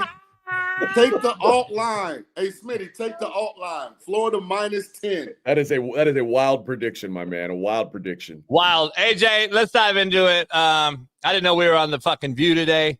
So let me ask you something real quick, AJ. What you gonna ask him? Shaun, it's crazy. I got to transition real quick. AJ, you dabble into everything. The women. Is Gino Auriemma in the GOAT conversation of all-time coaches? Any sport. Oh God, I don't know. I don't know. I don't know much about. Here's what I know. He wins all the time with the best players. I mean, there's in college, there's something to getting the best players. If you get the best players, you should win with them. But the guy, like to me, the guys who are really great have done it with some lesser talent. You know, it's easy to look at Belichick and say, well, he had Tom Brady. But remember when he got Tom Brady was a late round draft pick that was filling in for his star quarterback that got hurt. I think there is something to like, I'd like to see somebody win without, you know, having the best. It's real easy to make a 5-star meal when you got 5-star groceries. And but that's I think what Gino Auriemma that's done like, for a career. to me, that adds to his greatness because you got to be a great recruiter and coach to be the GOAT, in my opinion. Yeah. If we're considering college, John Wooden, he wasn't winning without Kareem and Walton. Like, you know what I mean? I just think that you have to be a great recruiter too. No doubt. I also think at some point you have to show you can win more than one place. So like a guy like Nick Saban who won at LSU, then went across the street and beat LSU with Alabama's kids. Like there's something to that. Like you got outside your comfort zone and you showed that what you do is what's winning, not the name on the jerseys. It's the program that you're creating. I think there's something to that too. So no disrespect to Auriemma, but I mean, to put him in the GOAT conversation, I'm gonna hold up on that. JB, this was his most impressive one because people thought his best player was white. That was that's what you're gonna say, right? Hey, by the way, Paige is bait. By the way, Paige is bait. Shout out to Paige. But this is his most important because people thought basketball had passed him by. Iowa won one, LSU won one, South Carolina had kind of become the new UConn. So for him to kind of reinvent himself and put together this collection of talent, Paige having 2 season-ending injuries, to stick with her, get her confidence, everything back to where it is. I thought this was his most impressive one because of how he had to kind of figure it out again after falling behind the pack. Hey, AJ, I love you. You can have fun with us. We do this shit all the time. We fuck around. But here's the thing I want to ask you, and I want to ask Shaun this. Does Duke lose that game with Coach K? Shaun King? Yeah, because they still got – Hey, we still got 3 18-year-olds playing against 24-year-olds. Yeah, like Duke never had a bunch of fucking multi-year guys stay, right? But that's when we were at our best. We have not figured out how to win with the one and dones. We couldn't do it with Zion Williamson and RJ Barrett. We couldn't do it with Paolo Banchero. Even if you go back to Corey Maggette, William Avery, that group that lost to UConn. Our championships have come when our team has been older. We have not figured out the one and done era and how to win a championship. I can't picture a Krzyzewski team going 10 and a half minutes making one field goal. Like that just wouldn't happen. And I also can't picture that Krzyzewski wouldn't have some way to get the ball in bounds. Right. It's like one of those things. I'm sure that he probably practiced with his guys. Like, hey, here's how we got it. We can't start until we get the ball in. And I'm guessing he would have had something like that's just it's an all-time collapse. I can't imagine that Krzyzewski would have let that happen. Hey, AJ, to that point, I want to ask you in the betting world of things, is it harder now with these one and done kids, meaning transfer 4 different colleges in 4 years is what I mean by the one and done. Having new bodies, we don't know the rosters of any of these guys unless you're an AJ Hoffman who follows this shit to a T and understands each and every roster, which a lot of folks, common folks like me, don't understand because you can't follow it. When we were growing up, AJ, shit, we knew exactly who was every Monday. Big Monday, Syracuse, Georgetown. I knew every roster and everybody every single year. Now it's a new roster. How hard is that to bet on? And then how hard is it to bet on a guy that's 1 foot in, 1 foot out? Like we've seen the coaches leaving colleges. We've seen the players leaving during the damn tournament. Like, this is crazy. Is it harder to bet now? I would assume it is. Way fucking harder, right? I mean, you said it. I follow all these teams. I know these kids, like, and I know some of these kids that move up from smaller schools to the bigger. I knew Clayton when he was or when he was at Iona. Like, it's one thing to know the players. It's a totally different thing to know how they're going to fit in, into with a new coach, how they're going to fit into a new rotation. You know, some like Jeremy Roach is a good example. Jeremy Roach, a guy at Duke for several years. He's like a 4-year dude there. They basically told him this year, we don't have a spot for you. He goes down to Baylor, and he doesn't have the same job at Baylor that he did at Duke. So it's very difficult to know how these different coaches are going to use these guys and what they're selling them on. Like, why are you coming here? What do you like? What kind of role should I expect to have? That's a tough thing to track, man. It's been tough for me all season. Hey, I know Smitty's going to dive in. Are you done betting on the mid-major? Is the mid-major dead? Is this like, are we getting to that point of this thing where it's going to be 4 1s every year now? I know that was the first 4 number 1 since 08, I believe, but still it's starting to trend that way. Like the mid-major Cinderella story just seems like, I know McNeese beat Clemson, who beat Duke this year. I understand all that, but that was a one and done deal. And their coach left, by the way. I mean, how invested are those players knowing their coach is leaving? Like, I just don't know if the mid-majors can sustain. The gap between the haves and have-nots is getting bigger than ever. Like the KenPom metric ratings between the 1s and the 16s are a bigger gap than they've ever been before. And this was a year where there weren't a bunch of like bullshit 16 seeds. Like nobody had losing records. Like some years it'll be a team with like 10 wins gets into the tournament. That didn't happen this year, and it was still a huge gap because now the top teams are poaching from the mid-tier teams. Now the mid-tier teams have to poach from you, and these teams that are going to make these St. Peters, they're never going to have any kind of players that can or the Gulf Coast. It doesn't work anymore. So it's not going to always be 1 seeds, but we only saw one team that was more than a 7-point favorite this year win outright, and that was that McNeese team beat Clemson. I mean, it's unprecedented. It doesn't happen, but I think it's going to start happening more and more. It's going to be the haves are going to keep having, and the have-nots, they're going to be playing in these bullshit crown tournaments and things like that going forward. And to that point, I guess, do you think that's bad? Like how bad is that for the sport, or do you think it matters? I don't think it doesn't bother me because at the end of the day, I want to see the best teams playing. Like I'm all for the first weekend. I don't mind an upset here and there. It's fun. The fucking nightmare scenario is when San Diego State is playing Florida Atlantic and one of those two teams is about to go get beheaded by UConn in the national title game, and everyone knows it. Like, at least we've got the 4-1 seeds. I mean, you could have made a really good case for all 4 of these teams being the best team in the country. So I'd much rather have that than have a 10 seed, 2 9 seeds, and a 4 seed in your final 4. Nobody wants to see that, I don't think. So I agree. At the end of the day, it's all about, to me, getting the best teams. That's what the championship should be about. That's what we got. And AJ, I know Shaun's going to say, I think football is trending in the same direction. We're adding more teams, which I think more is less, in my opinion. I think it should have stayed at 4, but that's just me. And I think in the women's side of basketball, there's no way 64 teams belong in this tournament. I mean, we saw teams get beat by 100. The women's game has always been this way. The best players always go to like 3 or 4 schools. That's the tale as old as time. And that's why I've been saying for a while, it needs to be 32 teams max in women's. Like, that's just my take. But Shaun, go ahead. I just want to repeat Florida by 10 or more. You want to repeat that crazy shit he said earlier. Yeah. AJ, Duke's full of white players, by the way. You guys got fucking hammered. Real quick, AJ, the white athlete. The white athlete, Shaun. Hey, if you're gonna get a white athlete, get you a Cooper Flag, baby. or a dude from Wisconsin named Khan. Hey, white is kept.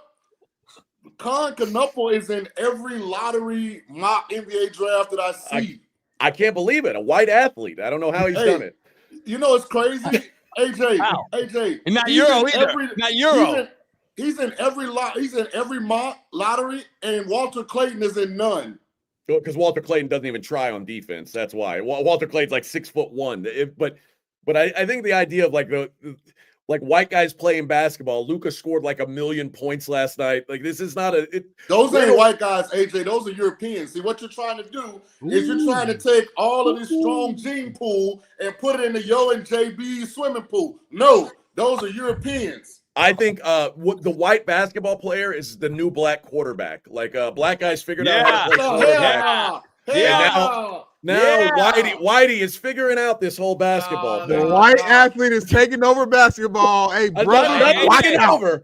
Let's slow down with taking over. But hey, AJ, you need a co-host? Yeah, come on. All right, bet. Let's real quick. Let's transition real quick. I want to ask you something about some baseball. The Doyers. We have legendary Johnny Damon on this week, and I got to ask him. We had Brett Boone on and some other folks. The I think it's 0-1 Mariners won 116 games on Brett Boone's team. Obviously, Ken Griffey Jr., etc. Is this Dodger team? I know they just lost 2 out of 3 to the Philly, and Philly's good this year. I don't see the Dodgers losing even 50 games, man. It's hard to imagine, man. Can they shatter the record? I think so. This is a cheat code. It is kind of a cheat code team, man. It's pretty incredible. Every position they're just stacked. Their pitching rotation is stacked. It's going to be about injuries. I know Blake Snell. They just put him on the IL, so that's one arm down. I mean, I'm sure they've got guys waiting in the wings, but yeah, you eventually you're gonna have to. You just got to find a guy who's not going to give up 8 runs because the Dodgers are going to average 7. So if you can find some Joe Blow off the AAA team who can say, "Hey, you can give up 6, don't give up 8, and we're going to be fine." It's a pretty low bar to set. Yeah, I can't picture this team losing 60 games. It's just not going to happen. In the betting world, is the American League East the best division in baseball? Or are they going to be the hardest one to kind of bet on? Yeah, it's going to be tough because every team in there is pretty good. Like even when Tampa doesn't have the talent that any of these teams have, but they're always in the fight. Toronto's had talent and hasn't really been able to put it together. And like Boston, New York, and Baltimore all look like they're going to be in the mix. So I think it is going to be the hardest one to pick a winner out of. The NL West is strong though, man. The Giants look like they're better than I thought they were. The Padres are pretty loaded. Arizona can hit. The Rockies suck, but the Rockies always suck. But yeah, I think the AL East looks like it's the cream of the crop. And I know you cover that area, and I do a show with Shaun Salisbury after this, Unpaved. My guy. Yeah, and he speaks highly of you. I want to ask you, like the Rangers and the Astros in this baseball world, are they going to get at least a wild card out of this deal? Are they good enough to get both of them in? I don't think so. I don't think they're certainly not both going to make it in. The Astros suck right now. I've been pretty disappointed with what I've seen. Like to let Kyle Tucker walk away, a guy it's like in the prime of his career because you just basically were cheap about it. It's wild. And of course he's up there thriving with the Cubs, and you're having Jose Altuve play left field. Looks like he's never played before. It's a pretty bad situation right now for Houston. And then the Rangers, I still think the Rangers have the phoniest title in the history of Major League Baseball. Like if you play that season 100 times, they win that title once. Wow. That was not a championship caliber team, but hey, they made the run at the right time. No, all credit to them, but I just don't think they were very good. I don't think they're very good now. So no, I don't have high hopes for these Texas ball teams. Shout out to the Rockies fans. It was snowing in Denver this weekend. They still showed up, unbelievably. The Rays are the best organization in the AL East. We prove it year in and year out. And my actual question is... Florida guy here, AJ. Florida guy here. So, hey, well, he says we for Tampa and Duke. Like he played for the Rays and the Blue Devils. And he's on Tulane. He's all over the place. And he played at Tulane, AJ. He's like in the Tampa Bay Bucks. Like what? I'm very consistent in my loyalty. My question is this: what in the world is going on down in Fulton County, Georgia? I have no answer for that. You could say Ronald Acuna's not there. That's part of it, but there's really no excuse. Like they got to be losing their. Well, the Jerks and Profar fooled them into giving him a bunch of money and then popped steroids about 3 days into the season. They're like, how'd you have your breakout year last year? Oh, I don't know. It's just everything's clicking for me. All right, we'll give you this money. 3 days later, steroids. Gotcha. No, but I don't think it's that. I just think nothing's working for them. Now, part of it is they've had to play the Dodgers early. They're in a division that's just a murderer's row. Yeah. But yeah, there's no excuse for a team that was supposed to be like kind of at the top of things. They don't even look close right now. Hey, shout out to Vlad too, JB. Vlad just got 14 years, $500 million. I saw that. Hey, AJ, is it a foregone conclusion the Phillies out of there? I think so. I mean, I think the Phillies seem like the best team, especially with the start the Braves had. I'm going to wait and see on the Mets. Everybody's like, "Oh, Mets, it's the Mets year." I don't trust. I think the Mets are a dummy organization. They'll find a way to dummy it up. So I'll take the Phillies right now. Just with given the start that the Braves have had, it's hard to pick against them. JB, I'll take the field in the National League. You can have the Dodgers. You're crazy as shit. That is crazy. Yeah, I mean, I'll take Philly and the Padres and the Mets versus the Dodgers. Padres are always a threat, but I think Dodgers finally got over the hump. Last year. Hey. I don't see. Dodgers too low to shine. Hey, all the talk we're talking about, the Giants are in first place, and they've only lost once. The Dodgers have lost 2, even though they got more wins. They've lost 2 because of the Japan game. But your eyes work, JB. We always say the eye test. Your eyes work. You know what you see. Real quick, before, I know we only got a few minutes here. I want to switch gears back. You were actually at the Final Four, right, AJ? Yeah. Can you give some insight? What happened with Hakeem Olajuwon after the end of the game? Can we get some insight on that, please? Yeah, I guess the security guy didn't know who he was somehow. He's Hakeem. You look at his face. He's like, "What the fuck do you mean I can't go on the floor?" And I swear to God, they're lucky that's Hakeem and not Akeem. Pre-Islam, that security guard would have been in the 4th row, body slam, bloody, and Hakeem would have been on the floor no matter what. But AJ, I don't know how they thought he had a sectioned off little. It was him and his kids sitting by themselves. They knew he was like a big noise, and then they didn't want to let him on the floor. I don't know what the hell was going on. Hey, AJ, we had this ongoing. Yes, Shaun, I'm going there. I know what you're about to say because we had this ongoing thing, AJ, going on. And Draymond Green and all these young heads talking about, you don't respect us old heads. Well, this is fucking why. You guys don't even know who Hakeem Olajuwon is. No, like, come on, man. Well, we're supposed to respect you. Get the fuck out of here. That's just crazy. And it's some nondescript white guy who grew up not watching sports. Because if it was a black security guard, he'd have knew this is Hakeem Olajuwon. There's actually an official with a credential that's trying to tell the security guard this is the greatest basketball player in city of Houston history. But because he didn't make the fucking basketball team in high school, he's like, oh no, I've got to get a period from a superior. Let's look at it, JB. The guy played at Duke. You're wrong. That's actually the point guard from Purdue. That's what he looks like. That's Brady Smith, I think. Yeah. AJ, this is the most racist show. Just a heads up. We always bring. I'm noticing this. This show is full of love. Hey, see, it's the realest show, AJ. We could talk about all these things and still go to the barbershop, get our hair cut. You and I could get our hair cut, we just shave it off, and then they could go get fades. Clips, scissors. We get the clippers. Yeah. Shaun, AJ, real quick, some ice. Let's talk some ice. Ovechkin beat the great one in Gretzky. Man. Here's the thing I gotta ask. Point wise, he's not even half. He's only like 1,200 away from the. He's right. He's knocking on the door. That's crazy. Can we call Ovechkin? Can we put him in the conversation, or is Gretzky just on another world? It's like the Jordan Kobe thing to me. It's 1A and 1B, and then you got LeBron and Steph and all these other guys. I think this is the same scenario. Gretzky's still its own, right? There's no discussion. This is like the one thing in sports. Like I'll hear if you say, "Oh, Tom Brady versus Peyton Manning versus Joe," that's fine. I'll hear Jerry Rice versus Randy Moss before I hear Wayne Gretzky against anybody. Wayne Gretzky is, the fact that Ovechkin just broke the goals record and is still 1,200 assists away from the all-time points record. Crazy. And the goals record that he broke was also Gretzky's. It's a different world, man. That dude was just a freak show. And by the way, I know he could play another year and still beat it based on this stat line, but he had 9 more open goals than Wayne. Yeah. So that's 9 more goals right there. Like, to be honest, let's be honest. And that's why he didn't have the open goal. He didn't take a shot on the open. He wanted to break the record by shooting on goal. But we don't talk about he had 9 open goal shot more than Wayne. I think he's going to keep playing. Like, it's funny.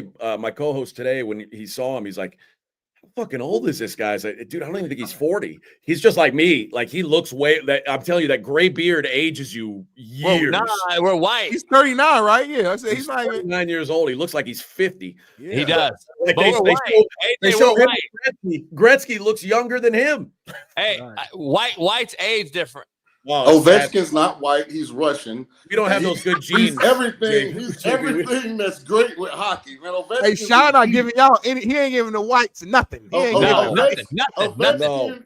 Ovechkin is a man's man. Like, he's the kind of athlete that a real heterosexual male in 2025 wants to root for. Everything about that Ovechkin dude is gangster. That that dude's smoking cigarettes and drinking vodka before the game, and still he's a dude's dude. Russian standard. I'm a big Ovechkin fan. Russian standard. Hell yeah.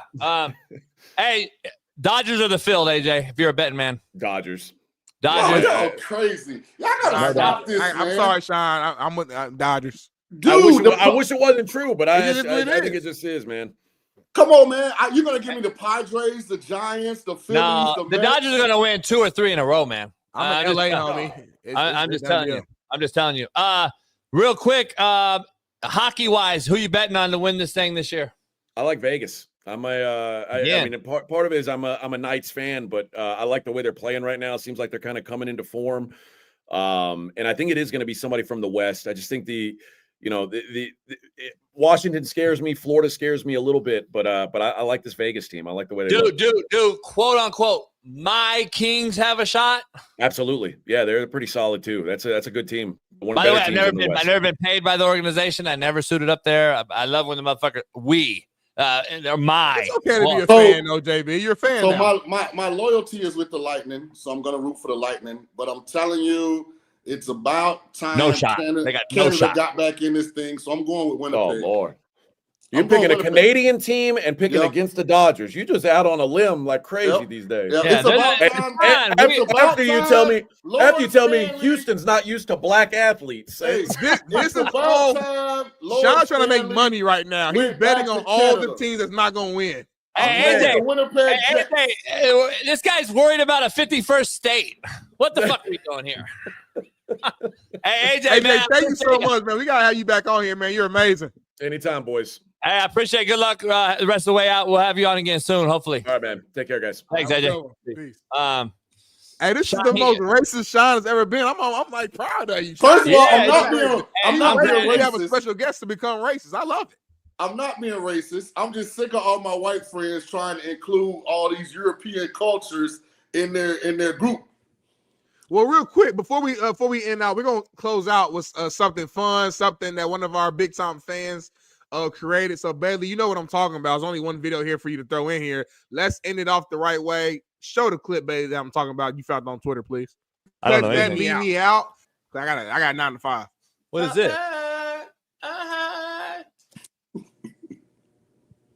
What the fuck is this? Do the girls get to play? Oh, we playing footballs, not balls. This is bullshit. Just another chance for the guards to beat on us. Kill him. You know MVP sold his own teammates out. Is that Coach Fred, homie? He's gonna do to you fools? And that's the truth. With some cheese on it. There ain't no meatloaf between these buns. What the fuck are we doing, homie?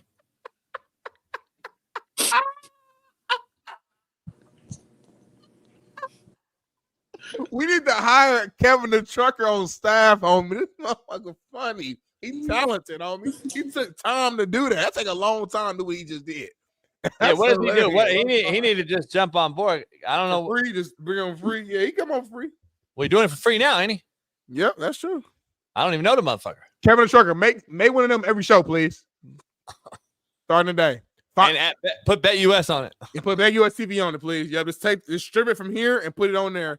Make a racist clip with Shaun and then our guest AJ. Have me and JB in the back just being quiet, sipping our drink, not saying nothing. Thank you so much. God damn, homie. I can't believe it. Hey, Shaun, real quick, though, did you notice that our main man Howard called out Diddy? Terrence Howard? Oh, yeah. I saw the title. I didn't listen to the actual interview. Let's take a listen real quick before we get out of here. Invited me for weeks, asking me to come and teach him how to, wanted me to be his acting coach for a while. Go there and he's sitting around just looking. I'm like, okay, what's the material you want to work on? He's just looking at me. Then next thing you know, okay, hey, will you help me? I want to hear your music. So I come over there and I play the music. And he's sitting there just looking at me, like waiting. Okay. So then my assistant was like, he wants to hang out with you next week. And I was like, for what? He's like, I think he's trying to fuck you.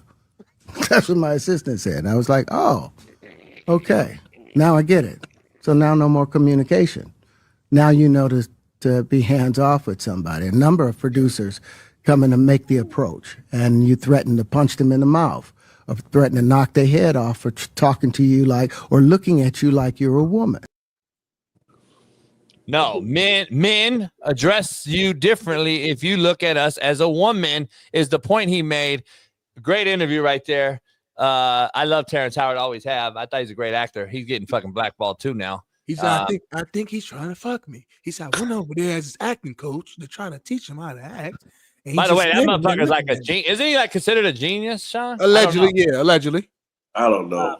So in numbers he put together, I don't know if he's really a genius or not. I have no idea. I don't know. I'm not a genius, so I don't know. He said a lot of stuff that sounds smart, and I can't verify or validate if it's right or not because I don't know.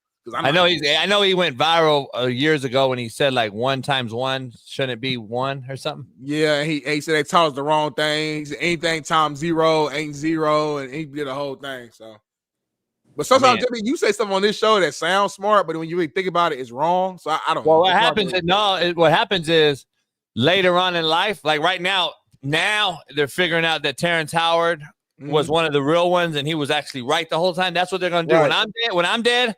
Damn, JB was right on everything. And then I'll be called a genius. They're gonna say Shaun was wrong with everything. Jameis Winston was horrible.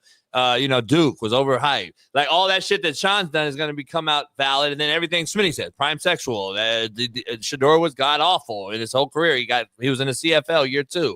Like all that shit's gonna come out, and then I'm gonna come out as the guy. You know what I'm saying? So. That's how I guess it's kind of like Shaun earlier before you joined. We were arguing, and JB was saying how he was speaking on how he's right about Sam Darnold because in year 7 he finally had a good season. So now that proves that he's always been right about Sam Darnold being a good quarterback. So I hear you. I guess that's not the point at all, Shaun. But anyway, I don't know why people are so sensitive when it comes to Shador.